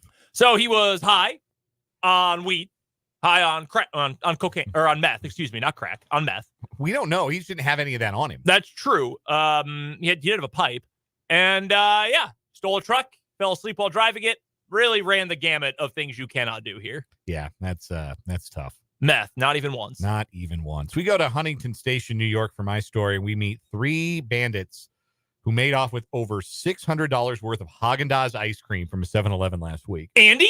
No, we do not believe Andy Reid was involved. It was a February 12th robbery in Huntington Station. The trio entered the convenience store and specifically sought out cartons of Haagen-Dazs ice cream. Like Andy Reid says, if it's not Haagen-Dazs, it's not ice cream.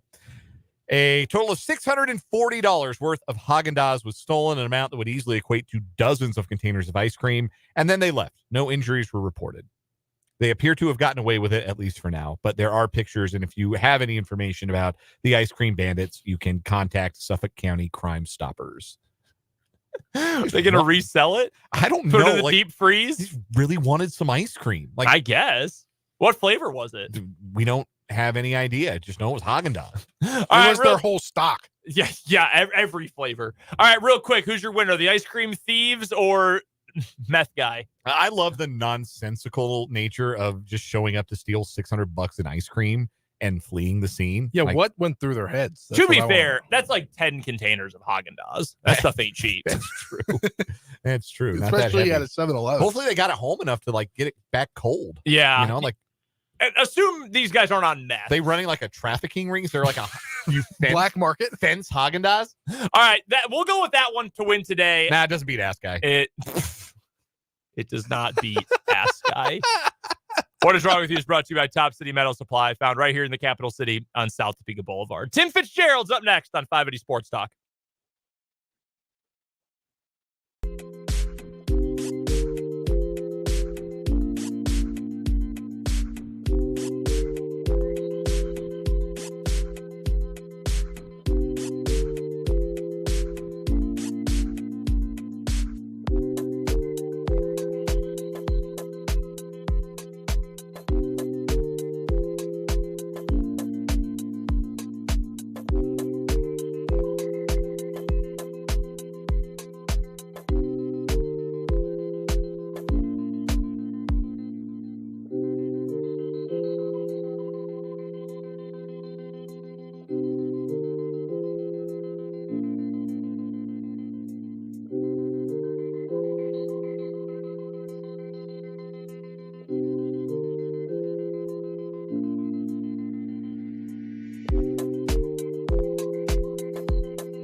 Oh, what a big K-State victory it is for us to have Tim Fitzgerald on the line on the Fleming Place Wine and Spirits hotline. He is the publisher of GoPowerCat.com, part of the 24/7 Sports Network. Go to GoPowerCat for all of Fitz's great work. Follow him on Twitter as well, at Life of Fitz. What's going on, Fitz?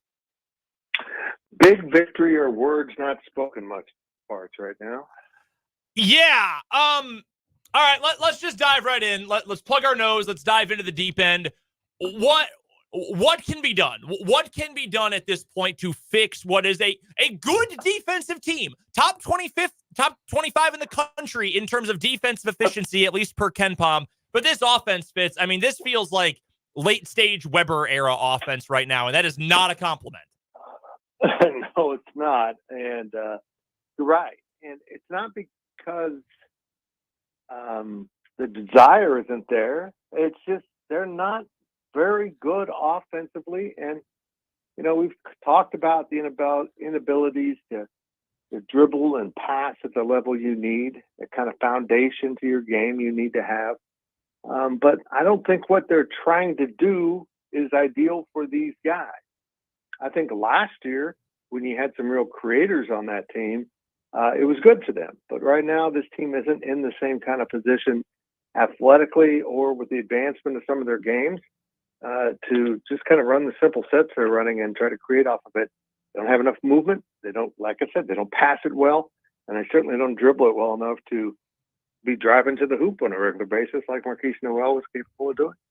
Do you feel like there is a lack, and I don't say this in order to criticize anybody in particular, but do you feel like there's a lack of on-the-court leaders for this roster right now? Like, you look back at a year ago, not only were Marquise Noel and Keontae Johnson stars, I mean, they were both third-team All-Americans, two of the 15 best players in the country, But those guys were leaders. They were vocal. They led by example. They were demonstrative in a good way, in a positive way. I think that really helped that team last year coming along in a new regime. It feels, and again, I'm not trying to single anyone out, but it doesn't feel to me like K-State has that this year. Have you felt the same thing? I think Tyler Perry has tried to do that, but one of the things about being a leader is you got to have some money in the bank. And what I mean by that is you got to be able to back it up. And when you have a guy trying to lead who's also making mistakes, who's shooting it poorly, from the field as in general, but dreadful from 3-point range, and that was supposed to be his expertise. It just doesn't land the same as Marquise Noel and Keontae Johnson, who are putting it up and busting ass every night. But I do agree. I just don't think they have a natural leader on this team. And it's hard. They've tried to develop one, and it's just difficult to foster one if nobody really has that natural instinct to take over a situation and lead, and they're paying the price. I know there's been a lot of consternation over the performance of Tyler Perry this year, and some of it I think is over the top, but some of it is certainly fair as well. When you get into a situation late in the game or late in the shot clock, Fitz, where Tyler is dribbling the ball for 26 seconds, then has to go, chuck the ball up from 35 feet or make a tough runner, whatever it ends up being. Do you think that's more he is not meshing with what is being asked of him, or is that more so no one else has the ability to create, so he is forced into doing that, even if it looks ugly? Well, even if the second part is true, they need to get him in a position where he does it better. He just hangs on to the ball, dribbles too deep into shot clocks or into clock situations to try to create anything. What happens to him is he gets late in the shot clock, doesn't have anything for himself, so he just dumps it off with someone else to take a lousy shot. So how they're going about it, whether it's Tyler's execution or the coach's plans, is highly ineffective. Again, the fact that we're almost done with the regular season, you see Tyler Perry repeating the same mistakes reflects two things. One, he's just not a point guard. He's just not.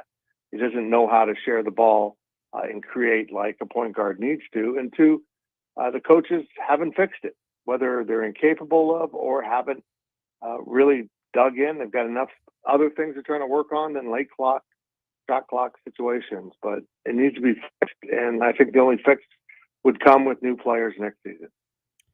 Tim Fitzgerald, the publisher at GoPowerCat.com, part of the 24/7 Sports Network, joins us on the Fleming Place Wine and Spirits hotline for the Wildcat Wrap-up here on 580 Sports Talk. You can find Fitz on Twitter at Life of Fitz, and check out the work of he and the outstanding GoPowerCat staff at GoPowerCat.com. What in your mind is the biggest problem? Because it's never just one thing that short circuits an offense in basketball.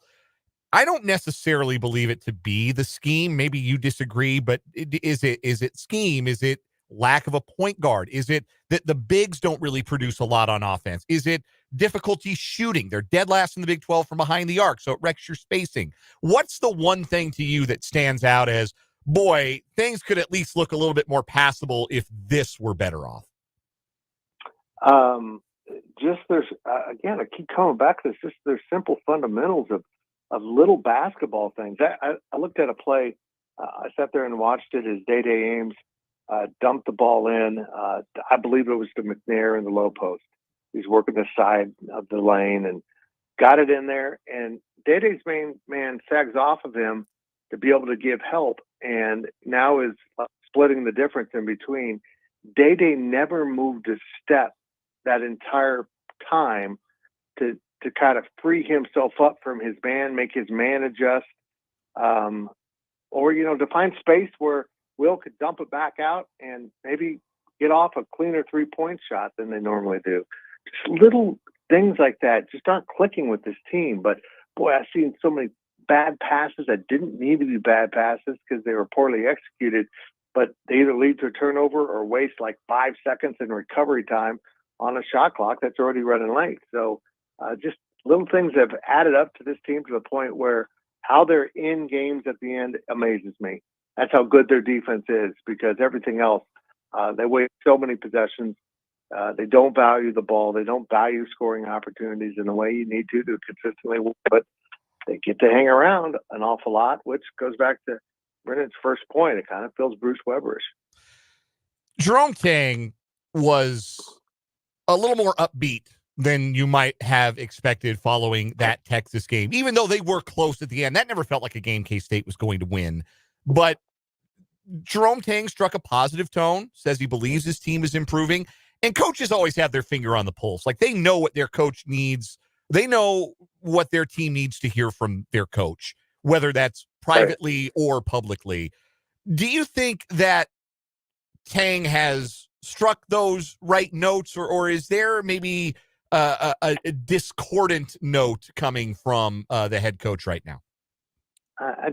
I think he'll always be mostly positive in press room situations.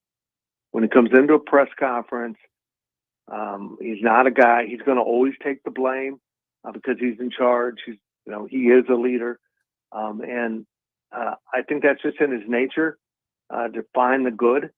But I know this in practice, it's not as pretty. I mean, it's a lot more aggressive from the coaching staff, and they're trying to get things corrected. So I don't know if there's any magic words that'll work with this team. Again, because the foundation of their games just isn't developed enough to do the things that you need to do with the Big 12 level offensively. How much of that is on the coaching staff, and how much of that is just age? Like, if you're a redshirt freshman or a true freshman in the Big 12, unless you're like a legit 4 or 5-star guy, like top of end recruit, sometimes it doesn't click for you in year one. So how much should we be expecting development-wise from guys like Ames, who I thought before the terrible flagrant foul was actually playing better against Texas? I think he's getting a little bit more comfortable out there because he's getting to play more than the other young guards. But guys like him and RJ Jones and Buddy Rich and even your redshirt freshman like Colbert, or he's a redshirt sophomore, but and Finister, Dorian Finister, who was getting to play a lot early in the Big 12 season, but has seen his minutes sliced. Like, how much should we be expecting of those guys right now? I'm much more tolerant of it from young guys because there's lessons to be learned. They need to, get their progress down the road a little bit. I'm not very tolerant of it when it's a fifth-year senior or, a fourth-year junior. And in Cam's case, you should have that foundation. And I just keep coming back to this, and I sound like a grumpy old dude. But AAU basketball isn't developing skill sets other than dunking and trying to shoot three-pointers. I mean, they just really aren't. There's so many things about floor spacing and defensive, fundamentals that just aren't communicated enough. And I think it makes recruiting a little bit more challenging. Is this guy got more advancement from maybe high school or private coaching, or can he develop? Can he find a way? And I think all the guys that are freshmen in this or young guys in the program have the ability to add to their game. And the question becomes, are they being asked to do so? To really, Day-Day needs to really work on his ball handling, how to handle pressure, and develop more in his passing, because he's got some good things about it. There's an instinct there that you kind of have to have. It's hard to coach that up, but just kind of be very exact in how you're doing things. Last couple of questions for Tim Fitzgerald, the publisher of GoPowerCat.com here on 580 Sports Talk. It's the Wildcat Wrap-up. Fitz joining us on the Fleming Place Wine and Spirits hotline.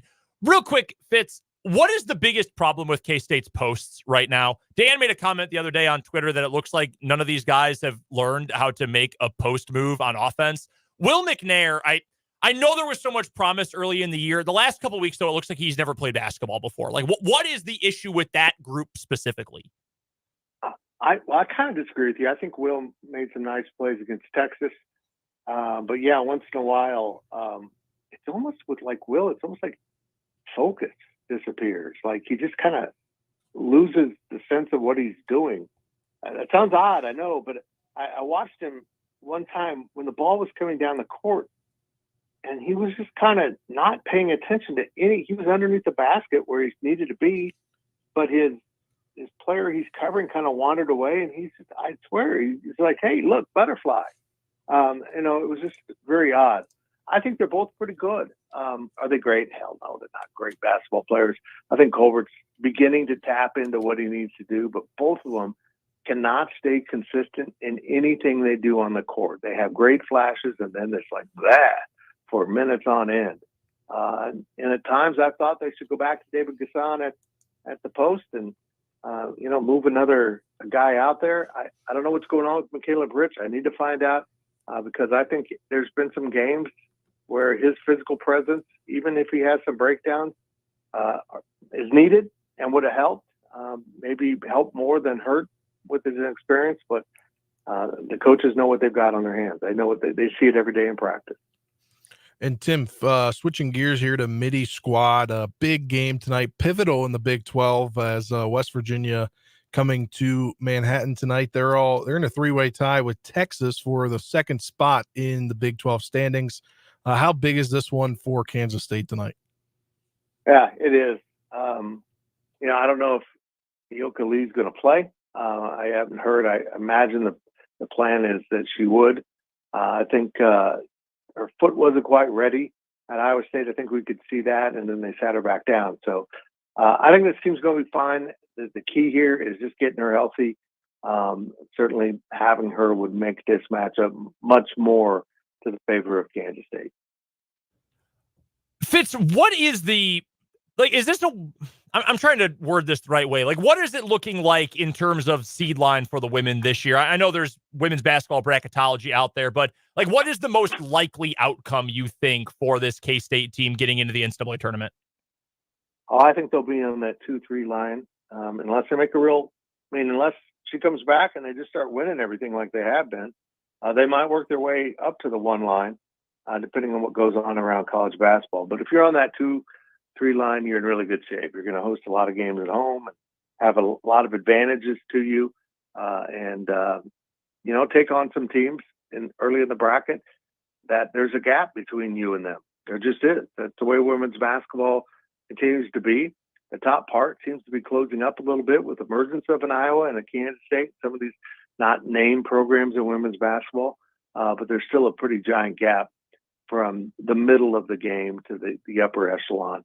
And you can take advantage of that when you're a high seed in the women's bracket. Tim Fitzgerald is the publisher of GoPowerCat.com. He joins us every Wednesday at this time for the Wildcat Wrap-up on the Fleming Place Wine and Spirits hotline. Go check out GoPowerCat.com as part of the 24/7 Sports Network. And make sure you check out the GoPowerCat YouTube channel as well. Fitz and the guys are putting out some incredible K-State content over there on the GoPowerCat YouTube. As always, Fitz, we appreciate the time. We will talk to you soon. Thank you. That is Tim Fitzgerald from GoPowerCat.com. By the way, I just saw a little bit ago, Jeff Mittie, one of the semifinalists for Women's National Coach of the Year. Why anyone else? Seriously, I didn't see who the others were. I'm sure Dawn Staley's on the list. I wouldn't be surprised if Lisa Bluter is on the list. Oh, Colorado's coach, whose name I can't come up with. She's going to be a candidate for sure.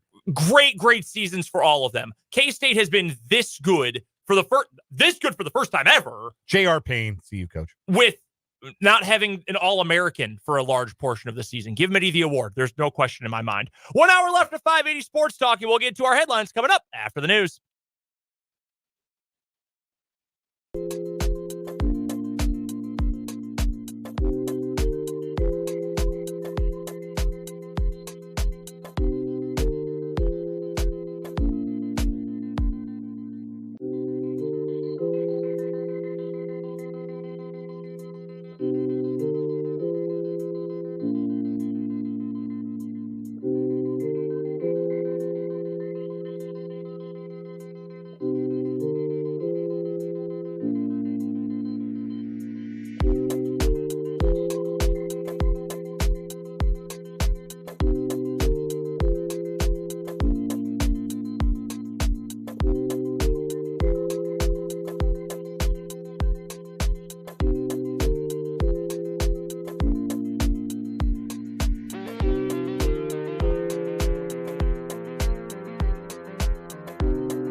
Let's get it. Final hour of the day here on 580 Sports Talk. Thanks for hanging out with us on this Wednesday evening, whether you're listening on 580 WIBW, FM 104.9, online worldwide at 580WIBW.com, or if you're checking us out on the YouTube stream, our YouTube channel, 580 Sports Talk, our Twitter handle, 580 Sports Talk. And we're on Facebook, too. Tell your grandma, your aunt, the family members that you only communicate with through Facebook. Tell them we're on Facebook, WIBW News. However you are consuming the show, we really appreciate you hanging out with us. I am Dan Lucero. Spencer Dupuis is across the glass. We've got you covered for the final hour. Brendan Dworzinski's off to the Washburn Basketball Coaches Show. That'll get underway tonight at 6 on our sister station, Classic Country 106.9. We got a full final hour to bring you today. Obviously, we start with our 580 Sports Talk headlines. We're going to get into a couple of other headlines. We're going to break them out into bigger segments. All-time Royal great seems a bit much for Eric Hosmer, but future Royals Hall of Famer Eric Hosmer sounds about right. Eric Hosmer retired today, announced his retirement, announced what his next venture post-baseball will be, and we'll talk a little bit about that. Remember Hos's career. You share your favorite memories of big number 35 over at first base for the 2014 AL champs and 2015 world champs. Best year was in 2017, if you want to go by, well, I guess 2017, 2015, he had identical B-WAR and received MVP votes both of those years. 4-time Gold Glover, 1-time All-Star, 1-time Silver Slugger winner. Eric Hosmer calling it a career after 13 seasons and 1,689 career games. We'll talk a little bit about Hos later on this hour. Also, you fired up about the 12-team college football playoff. What if I told you they're already looking to expand the playoff again? We haven't even gotten to the 12-team playoff era, and yet we are already... I just don't get it. We are already in discussions with the possibility of a 14-team playoff. I hate it. I hate the 12th. I hate the playoff. I'm on record. You're new. You haven't heard all of my takes yet. This is my take. I hate the college football playoff. I hate it. It has no reason to exist. I miss the Bowl Alliance. I don't care that number 1 doesn't play number 2. That's fine. That's what made college football college football. We argued about who was the best team, and we liked it. We didn't need a made-for-TV football exhibition where none of the players are getting paid in December and January. It's unnecessary. NIL is paying them. Well, NIL is now, but like the schools aren't. They are. There's NIL is kind of the bone you throw the dog, I guess, at this point. But no, I am resolutely anti-playoff, and I hate that it's going to 12 teams. I think it's going to suck. And 14 teams would suck too. But apparently that's where we might be headed. So we're going to have some thoughts on that a little bit later on. Looking for your thoughts. Appreciate when you join in on the program. If you are watching via YouTube or Twitter or Facebook, leave a comment. We can see all of those in a thread, and we like to respond to those as we go along. So drop a line in the live chat. You can also hit us on the text line, 785-272-9429. Sam in the YouTube comments asked, and I answered in the YouTube comments, but not everybody's on YouTube. Not everybody reads the comments. But I thought it was a good question regarding Kansas State basketball. Thanks again to Tim Fitzgerald from GoPowerCat.com for joining the show in the last segment. And we talked about K-State basketball, and they're kind of in a bad way of late, 1-7 now since their 4-1 start to league play. And it just doesn't look promising. Doesn't look like guys are getting better as the season goes on. If anything, it looks like guys like Kaluma and Cam Carter have maybe hit a bit of a wall. And so Sam in the YouTube comments asked who we would keep on the K-State basketball roster moving forward. And the more I thought about that, like there are some years, like Cartier Jada's junior year, there was no bringing him back for a senior year. Like that was obviously like, yeah, man, you can't be here anymore. People are openly talking about how you are not being a great teammate. Like on ESPN, Fran Fraschilla fried Cartier Jada. I have still to this day never heard Fran Fraschilla be more critical of a player than I heard him talk about Cartier Jada during his junior year at K-State. And so like when there's a situation like that, it's really obvious. Like, okay, yeah, you've got to go. Or if there's a kid who just looks off the pace, just isn't giving you anything, and is a veteran player, maybe you wish them well and you say move on. And the nature of college basketball, the nature of college sports, big-time college athletics, is that there are going to be departures. But I look at the pieces that K-State could have coming back next year, and I'm assuming I'm assuming Kaluma is done and will commit to the NBA draft. I'm assuming Perry is in his final year. He will not come back. Will McNair, fifth-year senior, he won't be back. But I'm not really in a hurry to run off any of the young guys. I think that the true freshmen all have shown at times that they've got some potential. Day-Day Ames is in the starting lineup now. Obviously, I'd like to see him come back. RJ Jones, I'd like to see them play him more because I think he can shoot, and this is the gang that can't shoot straight in Big 12 play. So I'd like to see more from RJ Jones. I'd like to see more from Buddy Rich. I'd like to see more Taj Manning, who Jerome Tang praised to the heavens last year. I still remember being at a press conference where I don't remember what game it was after, but somebody from one of the local media outlets was obviously like doing a story on Taj Manning and wanted a quote about Taj Manning. And Tang praised him for like 3 to 5 minutes. Like, this is going to be, he's going to maybe be the winningest player in K-State history. Like, Tang loved Taj Manning, and he can't get on the floor this year. And that's strange to me. Like, I don't know what's going on with the development there. Dorian Finister, been in and out of the rotation. Another young redshirt player, redshirt freshman. Jarrell Colbert's a redshirt sophomore, but I think there's enough potential there. Big men who can rim protect like that, you don't run them off. You continue to work with their hands and work with their instincts. But like the athleticism and the size, like I'm not in a hurry to run Jarrell Colbert out of Manhattan. I would be okay if the returning players came back largely intact next year. K-State will understand what they have to bring in to make things work. And what they're going to have to bring in, A, they have to shoot the ball better. B, they have to create. They're dying for a playmaker. And I think David Castillo, the recruit out of Oklahoma, that's a 5-star recruit. That's a McDonald's All-American. Those guys can play right away in the Big 12 in a way that even a well-regarded high school recruit like an RJ Jones or like a Day-Day Ames sometimes struggles to do, because the Big 12 is just that good. It's the best basketball league in the country. And it's hard to ask freshmen, even really good ones, to contribute right away. But the high-level ones, they can do it right away. And I think David Castillo is high-level and will give K-State a lot of what they need from a playmaking standpoint. So that's going to be a big get for them in recruiting. And then they're going to have to go out and hit the portal and probably find another veteran guard, certainly find some shooting, like a switchable 4-man who can score, like David Gasson, but can shoot. If you could find that player, that would be a great addition to the team. Like Gasson and Carter are going to be your veterans next year. And I like both of those players. You know what I think of David Gasson?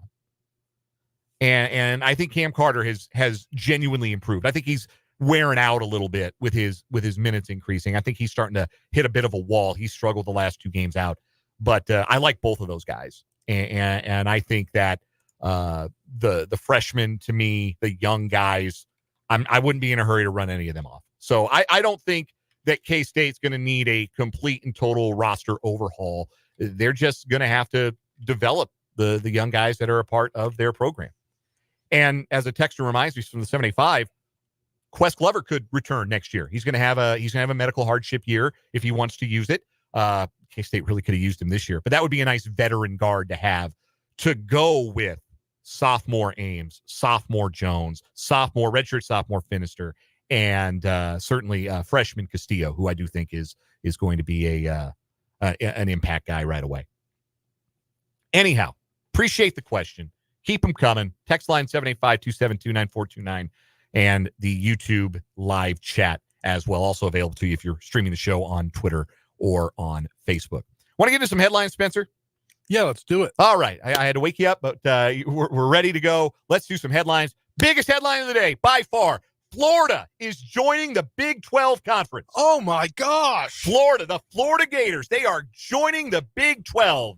Major realignment news here today. Huge realignment news. Florida is joining the Big 12 in women's lacrosse. And rowing. No, not rowing. Oh. Just women's lacrosse. The league today announced affiliate members starting next year. You have to have, I think it is, 6 member schools in a sport to have a league. And so the Big 12 has a handful of schools, both currently in the league and about to join the league, who play women's lacrosse and who have rowing programs. Both KU and K-State have rowing programs. So the league is expanding and adding schools from other leagues that do not have full membership playing those sports to the league. So Big 12 women's lacrosse next year. This is an incredible league. Arizona State, Colorado, Cincinnati from the Big 12. And then from outside the Big 12, Florida, San Diego State, and UC Davis, who, of course, does not play Division I in many other sports. Well, I shouldn't say that. They do play some Division I football, but they're FCS and not FBS. As for rowing, KU, K-State, and UCF will be joined in Big 12 rowing by Old Dominion and Tulsa. West Virginia also has a rowing program. So 4 Big 12 member schools in rowing, and then ODU and Tulsa. So I love these conferences with the affiliate members. Do you know what the Sunbelt Funbelt men's soccer conference is made up of? I do not. Obviously, your core teams: Marshall, James Madison, Georgia State, Old Dominion, Georgia Southern, Coastal Carolina. Also, UCF, West Virginia, Kentucky, and South Carolina. How about that? It's a big threat of a conference. I think you had 5 teams in the NCAA tournament. For local wrestling fans who may be aware of the wrestling membership of the Big 12 conference, like West Virginia and Oklahoma State and Iowa State, like Oklahoma State and Iowa State, some of the best like programs in the country. Also Wyoming, also South Dakota State, also Air Force, also Utah Valley. So yeah, affiliate members. But fool your friends today, prank your friends by telling them that Florida has joined the Big 12 conference, and record their reaction. Best ones we'll share on the show. Or something. I wish we could be in people's cars and see, or on the other side of the screen and see what they thought when we just went through that. It would be very funny if we had a couple of you fooled. It's okay to admit if you were. We will not share your name or identifying information if we had you going. You can text us in and let us know. Yeah, let us know on the text line. First real headline. Let's do a real headline. If you like K-State's partnership with Nike, good news. That's going to continue for some time. Kansas State has signed a new apparel contract with Nike, and it appears that it will go into effect on July 1st of this year and last until at least July 1st of 2027. There is a 2-year option to extend the deal out to 2029. Gene Taylor told Kellis Robinette of the Wichita Eagle and Kansas City Star, "It took a while, quote, but we are good. We signed a new contract. We're good to go. We are in a really good place with Nike. Nike will pay K-State a 14% royalty on net sales for any Nike products bearing K-State marks except for footwear. Nike will pay K-State a 5% net sale royalty on any shoe or sandal that is connected to the athletic department and its teams." You have an outsider's perspective. What do you think of K-State's like branding, uniforms, the stuff they've been wearing with Nike the last couple of years? What are your thoughts on how the Cats look? I think they look good. I mean, it would have been interesting in one of those articles. I don't know if it was the possibility, but it said they elected to not go with Under Armour. I don't know if that was a legit like negotiation or not, but it would have been interesting to see Under Armour get more schools, because it seems like they're getting less and less schools. Yeah. Because Nike obviously it's Nike. Yeah, Nike, Adidas. Yeah, are the two that have the most contracts with Division I schools for sure. There are also bonus payments, performance bonuses that Nike will pay to the Wildcats if they win a national championship in football. Nike would pay them $100,000, $20,000 for a Big 12 football championship, $25,000 for a basketball Final Four, $10,000 for a first place finish at the NCAA Outdoor Track and Field Championships. And Nike is very serious about being the exclusive apparel provider. All student athletes at K-State are required to wear Nike clothing and footwear during the vast majority of team activities. If they wear non-Nike on like the court or the field, they have to tape over the logo. Yeah. So yeah, Nike's real serious about this partnership. I personally think that K-State's branding looks great. I think they need to lean even more into the lavender. I like the purple. You guys know this. I like purple. I'm a Rockies fan. Of course I like purple. So I like the K-State purple. I like that a lot. But I like having lavender as a color for men's basketball in particular to lean into. And I think it'd be pretty sweet to see what the football program could do with some lavender gear. We may want to keep that just basketball. That might be a controversial opinion, but I'd like to see, I don't know, lavender helmet would be sick. I like the lavender. I'm a big fan. So we'll see how that partnership continues. But in case you were a fan of what Nike has done with the Wildcat brand, and from what I have heard, and certainly from what I have seen, like on the concourses at Bramlage or Bill Snyder Family Stadium, a lot of people really liking the Nike gear. That partnership is going to stay in place. Also, a quick note, if you have bought Kansas State gear from apparel companies like our friends, we wish they were our friends, at Home Field Apparel or at Charlie Hustle, they will continue to be able to make K-State branded gear as well. So I love Home Field. I've not bought any, but I like their designs. But not really in the space to buy them. Yeah, I understand. You wait until this spring and summer when I wear a new Home Field shirt every day for like a month and a half. There's so many I just want to buy. Like that Marshall has some. Yes. And I just want to, and I'm like, Let me tell you, I can't spend $40 on this hoodie or $60. I appreciate the aspiration of wanting. I have put that aspiration into action, and I can tell you that my shirt drawer is sick. So I look forward to showing them all off to a new audience this spring and summer. Anyhow, what you have for a headline, Spencer? So social media was going crazy last night because it's apparently a thing for people to look up what stars are, like athlete stars are, who they're following and who they're not following specifically. Their teams, like last year with Kyler Murray and the Cardinals. Well, it's come to people's attention that Justin Fields is no longer following the Bears. He spoke on it on the St. Brown Brothers podcast on why he unfollowed the Bears. He unfollowed the Bears and anything to do with the NFL because he needs a break from the sport. But he also said on why he unfollowed the Bears, quote, "Just because you don't follow the girl on IG don't mean you're not messing with them." End quote. Justin Fields 2024. What? No, that's a terrible quote. Justin, what are you talking about? A new motto for Justin Fields. What are you talking about?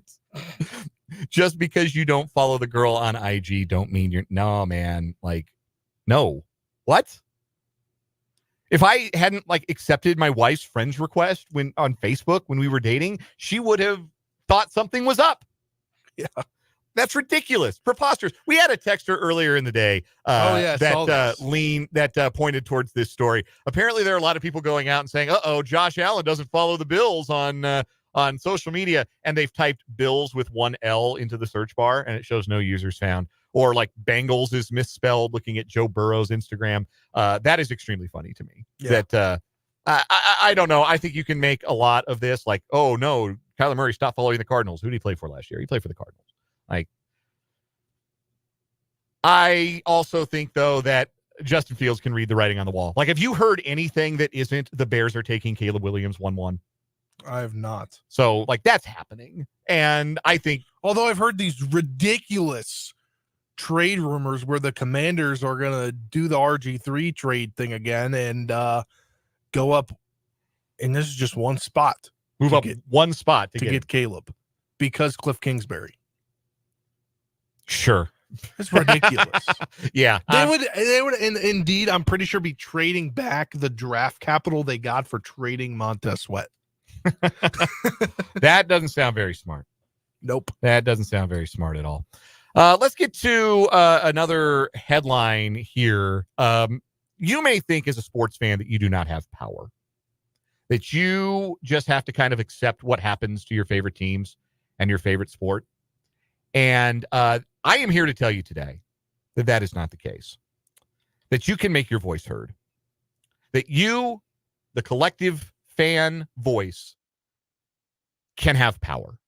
And for evidence, we turn to Germany, where the German Football League, or the DFL for short, D for Deutschland, of course. The German Football League said today it is abandoning plans to sell a stake in its media rights income to a private equity firm after months of increasingly disruptive protests by fans. Would you like to know what some of those disruptive protests have been? Like, it's one thing to boo or chant or to make a sign. The game between Bayern Munich and VfL Bochum was postponed or delayed because fans threw tennis balls onto the field. Like a organized protest. Also, in a game between FC Köln and Werder Bremen, fans threw toy cars onto the field and drove them around. Like RC cars. Yeah, that's little RC cars. And just drove them around the field to halt the game and to call attention to their protest. Isn't that hilarious? Like, imagine just you're watching that on, like, early Saturday afternoon, or, Saturday evening if you're in Germany, or Saturday morning if you live here, and you look out, there's just a bunch of RC cars zipping around the goal box. That to me is hysterical. Anyway, in December, Germany's first and second tier soccer clubs voted in favor of letting a financial advisor take a stake of the league's media arm in a deal valued between 900 million and 1 billion euros. So up to 1.08 billion US dollars. But the league decided today not to proceed with the deal. The board spokesperson, Hans-Joachim Watzke, said a successful continuation of the process looks impossible given the current developments. Even if the large majority is in favor of a strategic partnership, the board unanimously decided not to continue the process and not to conclude it. What, you ask, are the current developments? People throwing tennis balls on the field. That's all it takes. If you're mad about something, do something about it. Organize. Story of, like, organized labor in the world, in America, right? Organize. Make your voice heard. Stand up for yourself, for the things that you love. Stand up for your beloved DFL. Private equity investor CVC Capital Partners was the only remaining prospective buyer for a 20-year slice of broadcast and sponsorship revenue in return for an upfront payment. Protests by fans throwing objects onto the pitch have caused lengthy stoppages at games for weeks since the vote happened in December. Some protests have involved fans using remote control cars and airplanes. That's even cooler. RC airplanes zipping around the field, and in one case, attaching bicycle locks to the goalpost. Watzke said any new votes to try and restore it would only raise other issues surrounding the process, and that was not the desired goal. He said the DFL would, in the coming weeks, invite clubs to talks to analyze the process. Leagues across Europe are increasingly eyeing external funding via broadcasting arrangements to increase income and their global reach. We talk about it all the time, Spencer. Arrow go up and to the right. That is all anyone cares about. That is all the ruling class, the money class cares about. How do we keep making that arrow go up and to the right? Because who profits if the arrow goes up and to the right? They do. And who gets a perhaps worse product as a result? We do. So stand up and make your voice heard. And I don't know, if the Royals lose 100 games this year, get together with your buddies in some RC cars and make a little havoc in September at Kauffman Stadium. I don't know. I'm not actually endorsing that, in case that would get me. You probably shouldn't. In case that would get me in trouble. I am not. The views expressed here on this program are mostly a joke when it comes to that. But no, just know that you are more powerful than them. And, collectively making your voice heard seems to have had a pretty good impact out there in Germany with the German league. Do you have one more headline for us? Yes, I think this came out the other day. But Jeff Passan, Kansas Cityan, has a report out. Two-team MLB expansion seems, quote, inevitable. Basically, Salt Lake City, Utah, and Nashville are two areas considered potential candidates.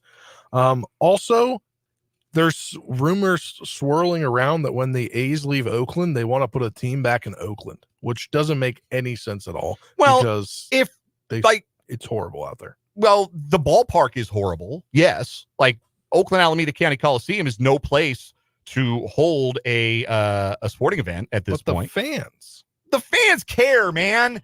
The fans get turned off when you rip up the team every time you're even remotely good, and you won't build them a new stadium, and you'll say, well, I'll build you a new stadium if you'll buy all of it. And the fans tell you to go screw. Then, yeah, they're not going to show up at your dump of a ballpark to watch a crappy 105-loss team, nor should they. Last year, you want to talk about a protest, A's fans got together and filled that place for a game just to remind the ownership, hey, we're still here. We still give a damn.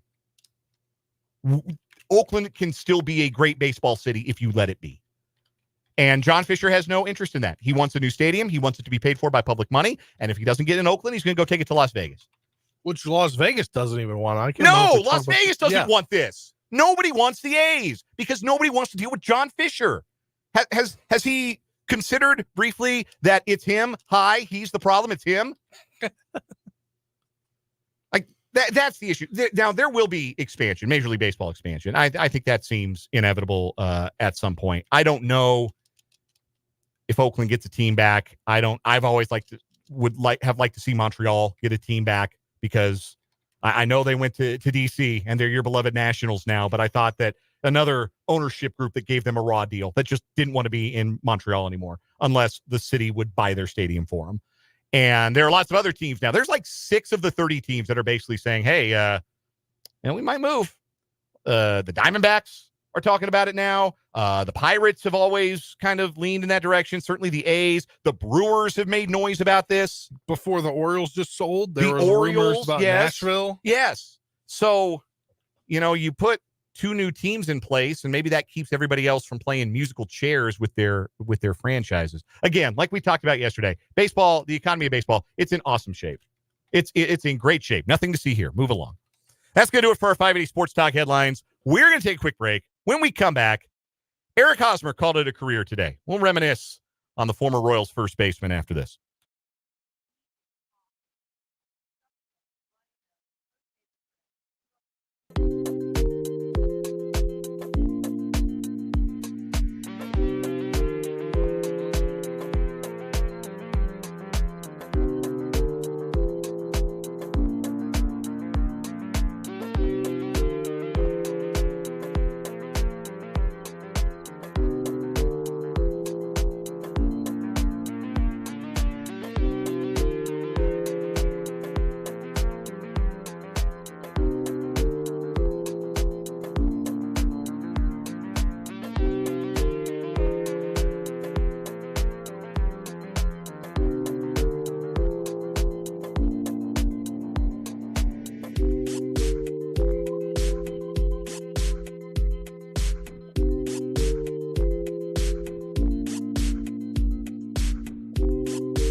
It is one of the most iconic plays in Kansas City sports history. Eric Hosmer breaking for the plate down a run with 2 outs in the 9th inning of Game 5 of the 2015 World Series, testing the arm of future Royal Lucas Duda on a play after a play at first base. Duda's throw was wild. Hosmer scored to tie it. Royals scored 5 runs in the extra innings and brought home a world championship for the first time in 30 years. Now, the author of that moment has hung up the spikes. Eric Hosmer today announcing his retirement after 13 seasons, 1,689 career games, 1,048 of them over the course of his 7 seasons with the Royals. Also spent time with Padres, Red Sox, and last year 31 games with the Chicago Cubs. Almost with the Nationals. Yes, but he vetoed that trade out of the Juan Soto trade. He did. That's right. Yes, the Juan Soto trade that was going down. That was 22, wasn't it? Yeah, it was the deadline at 22. They were going to trade Juan Soto from Washington to San Diego, and Hosmer, they were going to use his contract as a make-weight because he was coming up on the end of the big contract he signed with the Padres. And Hosmer had a no-trade clause. He'd been in the league long enough. He had his 10-5, and he said, no, I don't want to be part of this. I don't want to go to Washington. So they ended up sending him to Boston in another trade, and he played 14 games with the Red Sox at the end of that year, and they were able to, use his contract as a make-weight after all, and ended up making the Juan Soto trade. But yes, I remember that trade specifically with Hosmer because we were breaking because we covered the Nationals on the station that I did, so I was doing an update. Live update about it because I was like, oh, getting Hosmer, a guy that is a veteran bat in the lineup.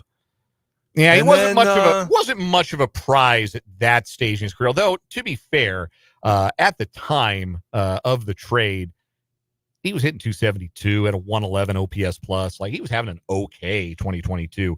They got Luke Voit. Yeah, that's right. It was Luke Voit instead that went to Washington from San Diego in that trade. He just signed a minor league deal with the Mets. When it went for Haas, it went in a hurry. 31 games last year for the Cubs where he didn't hit a lick. Hit just 234, a 610 on OPS in his final year. Had some offers, he said, to try and continue his career on a minor league deal, but decided to hang it up. He's going to do what every retired athlete does and get behind a microphone. He already has, actually. Yes, going to get into podcasting. Already dropped the episode 1. Episode 1 is out. Wait, what's it called? Moonball Radio? No, that's Moonball the name Media? of the media company. Moonball Media is the name of the company. What's the podcast called? I have it. Hold on. I can't pull this up right when we need it. Digging Deep on Moonball Media. Him and former Royal Peter Moylan are going to be part of that. Longtime reliever, Australian Peter Moylan. I can tell this story now. Moylan's been retired long enough. I was in the Royals clubhouse. This would have been 17 or 18. Moylan was with the team. And we were in the clubhouse after a game. I don't even remember if the Royals had won or lost. I just know that Moylan was very loudly and maybe a little bit profanely discussing the urgent need for a robot strike zone. And this was, 5-6 years ago. So, yeah, Peter Moylan, he is pro robot strike zone. Clearly. He was on it from the beginning. That's the takeaway. Now, I feel like it can be told. Like, he's in the media now. He's one of us. So now I can share stories. Like, I wouldn't have shared that story that year. I didn't go on the air the next day and say, hey, you'll never believe this. But no, it was Peter Moylan that was very adamant that a robot strike zone was needed. Anyhow, Eric Hosmer wraps his career at 276 lifetime hitter, above average hitter for his career, 107 OPS plus, so 7% better than league average over the course of his career. 198 dingers, 893 ribbies, 1,753 hits. Mentioned the individual accolades: 4 Gold Gloves, an All-Star appearance, and an All-Star MVP in 2016. And also won the Silver Slugger in 2017. That was his best year, 2017. He hit 318, 882 OPS, 25 homers, 94 driven in. He also drove in 104 runs, a career high, with 25 homers in 2016. The fascinating thing about Hosmer's career is that it was like every other year it would come and go.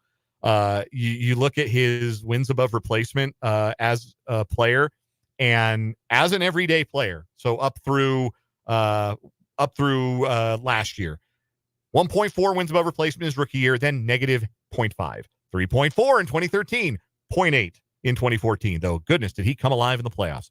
4.3 wins above replacement, tied a career high in 2015. Also had some big moments in the postseason, like we talked about. 1.6 wins above replacement 2016, even though he was an all-star that year. Defense was starting to maybe slip a little bit at that stage. Then 4.3 wins above replacement again in 2017, 0.9 in his first year with the Padres, then negative half a win again in 2019. And then he was worth over a win his final 3 full seasons as a player in each of those final 3 years. But there was an inconsistency to Hosmer, and Christopher points it out in the YouTube comments that it was the root of his inconsistency. Christopher says, I'll whack nostalgic for days of summers full of 4-3 groundouts. Eric Hosmer could hit the ball hard, but he never consistently hit it in the air. He was a ground ball merchant. I remember that being a big deal when he hit free agency. I didn't think the Royals were going to be able to afford him. I was hopeful that he would stay in Kansas City because I think he had a chance. When he says he was beloved in Kansas City, that is not an exaggeration. He is one of the most well-liked players from those pennant-winning teams. He had, I think, a real chance if he'd finished out his career in a Kansas City uniform. He might have had a look at having number 35 retired when all was said and done. I think he had a look at that. I don't think had he performed the way he did to the end of his career and retire after his 33-year-old season, it would not have happened. But I thought he had a chance to do that. Instead, he cashed out, and I don't blame any player for doing that. And he took the big money from San Diego. But I remember going into the offseason, the argument was, well, he hits the ball on the ground too much to be a great offensive player. And that was probably true. Too many ground balls. Like, you'd like your first baseman to hit for, like, real power. You want your first baseman to be a 30-homer guy, a 40-homer guy, and Hosmer topped out at 25 back-to-back years. He had 22 with the Padres in 2019, one of his worst seasons. He hit for the most power, which is a bit ironic that maybe he sold out for power. Maybe that made him a worse hitter late in his career. I wonder if he'll say something about that on his podcast.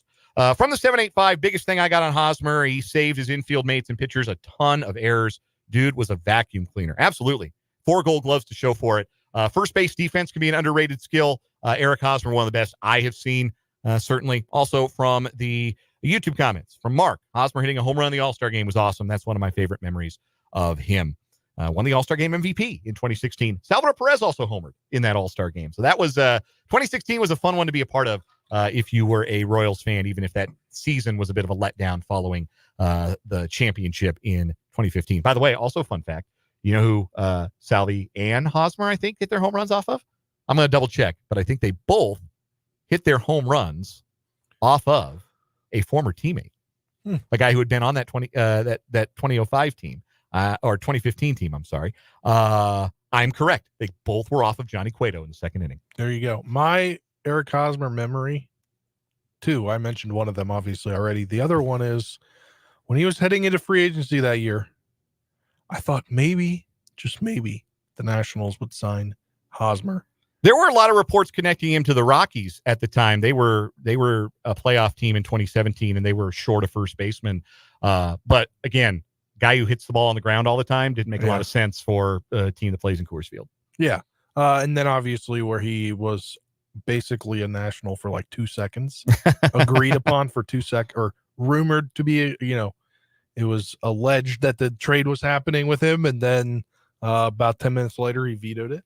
Heck of a career. And again, there's a special place in every Royals fan's heart for all of those guys in the 2015 team. But I'm going to tell you this. There is probably within earshot of this radio station, I would guess no fewer than hundreds of dogs named after either Mike Moustakas, named Moose, or named Haas. I can see it. My wife has a friend, I believe, has a son with the middle name Hosmer. Like that's the kind of weight that Haas carried as a member of that team. Was he a perfect player? Was he a consistent player? Not always, no. But he was beloved. There were the things he did well. He did really well, particularly on defense. And 13 years is a hell of a career in Major League Baseball. So salute to Haas, and I bet they do a cool bobblehead of him when he gets put in the Royals Hall of Fame someday. We'll take a break, come back with more 580 Sports Talk after this.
Friday Sports Talk.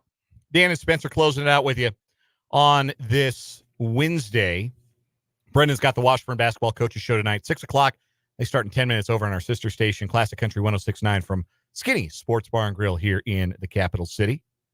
You got to get out to Skinny's on a Tuesday night. Get the 75-cent tacos. I do at some point. You got to do that. News today, Pete Thamel of ESPN breaking it from... It's actually still developing as we speak. In the last 20 minutes, I've read more things coming out from it all. A lot more quotes, I'm sure, from sources coming out. But the College Football Playoff Management Committee met in Dallas today. And before the 12-team playoff era even begins, they've already made one significant change to it. They've gone to the 5+7 instead of the 6+6 because the Pac-12 doesn't exist anymore. So instead of the 6 top conference champions, it's just going to be the 5 top conference champions because you're losing a conference effectively. But before we even get to the 12-team playoff at all, the idea of a 14-team college football playoff was discussed. That's ridiculous. You let one thing happen before you do the other. you already talked about your side, so I know your side on this. But at least let one thing happen and then let it go later on if you want to continue to add on to it. There should be no reason they've approved one and then let's start talking about another. That's ridiculous. Should we, not maybe see if the 12-team playoff works, if it's good, if people like it, if the players like it, or if you still have players opting out of games? I don't think that's going to happen, but we don't know what shape this 12-team playoff is going to take. One thing is for certain, the format makes sense. You get 4 buys for your 4 best teams. You still get a reward for being one of the 4 best teams. And then 5 through 12 play against each other in the first round. Then you have quarterfinals, semifinals, and finals. You go to a 14-team college football playoff, you're down to just 2 teams with a bye. That's interesting. 2. Where have I heard that number before? 2. Power 2. SEC, Big Ten. Interesting that the SEC and the Big Ten would like a setup where, we just give our champions the bye. Because, if we're the Power 2, right? We're gonna have the highest ranked champions every year. It's gonna be us. It's gonna be the ease of access. The biggest advantage is to be one of us. We're not giving an advantage to anybody else, just us, just the Power 2. And to those who may charge me with being cynical about it, I say back to you that you are not being cynical enough about this. This is all leading up towards the Power 2 taking full control of college football. And whether or not the 12-team or a theoretical 14-team playoff is a success is not going to be determined by how good the games are or who ends up winning the national championship year in and year out. It's all about, can they sell it? Can they sell the tickets? Can they sell the TV time? Can they sell the advertising? The answer to that's yes. Yeah. Our national appetite for college football has never been greater, and our national appetite for televised sports has never been higher. Witness the TV ratings for this year's college football playoff, a playoff we were all mad about. We were all crazy upset about this year's playoff, and then we all watched it anyway. So, we'll watch 14-team playoff. We're a bunch of suckers. We'll watch whatever slop they feed us. But, man, you had a sport that was unique. You had a sport where the ring wasn't the only thing you were playing for, where your season isn't useless if you don't win the playoffs.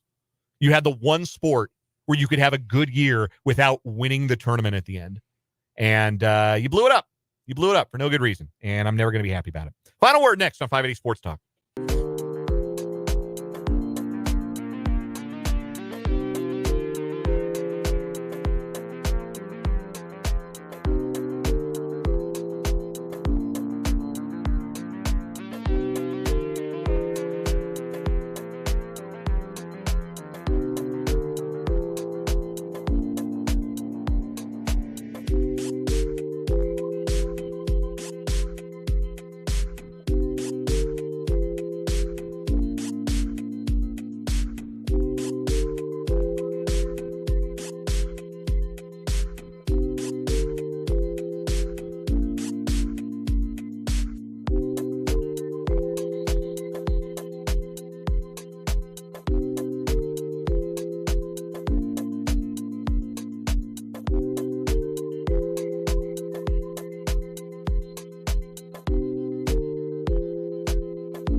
Got about a minute for a final word. Spencer, lead us off. So we were talking the K-State women's hoops earlier. That's a top 2 matchup tonight. Yep, number 10 versus number 22 at Bramlage. Shameless plug. We'll have that right here on Airwaves pregame coverage coming up at the top of the hour. Getting word from some media folks out there, Caroline Soro of KSNT, that Aoka Lee is warming up. So that's a good sign. That is a good sign. That she'll play tonight. As a non-WVU fan that lived in the state of West Virginia, I hope Kansas kicks their butt. Kansas State kicks their butt. Go Cats. That's a firm go Cats from Spencer Dupuis. You heard it here first. That's my final word. From me today, Antonio Pierce and the Raiders are doing a lot of talking. That's what the Raiders have been really good at my whole life. You know what they haven't been good at in my whole life? Winning anything. And I expect that to continue if they do this much running of their mouth. The whole gang's back tomorrow from 2 to 6. For Brendan, for Spencer, I'm Dan. This has been 580 Sports Talk. See ya.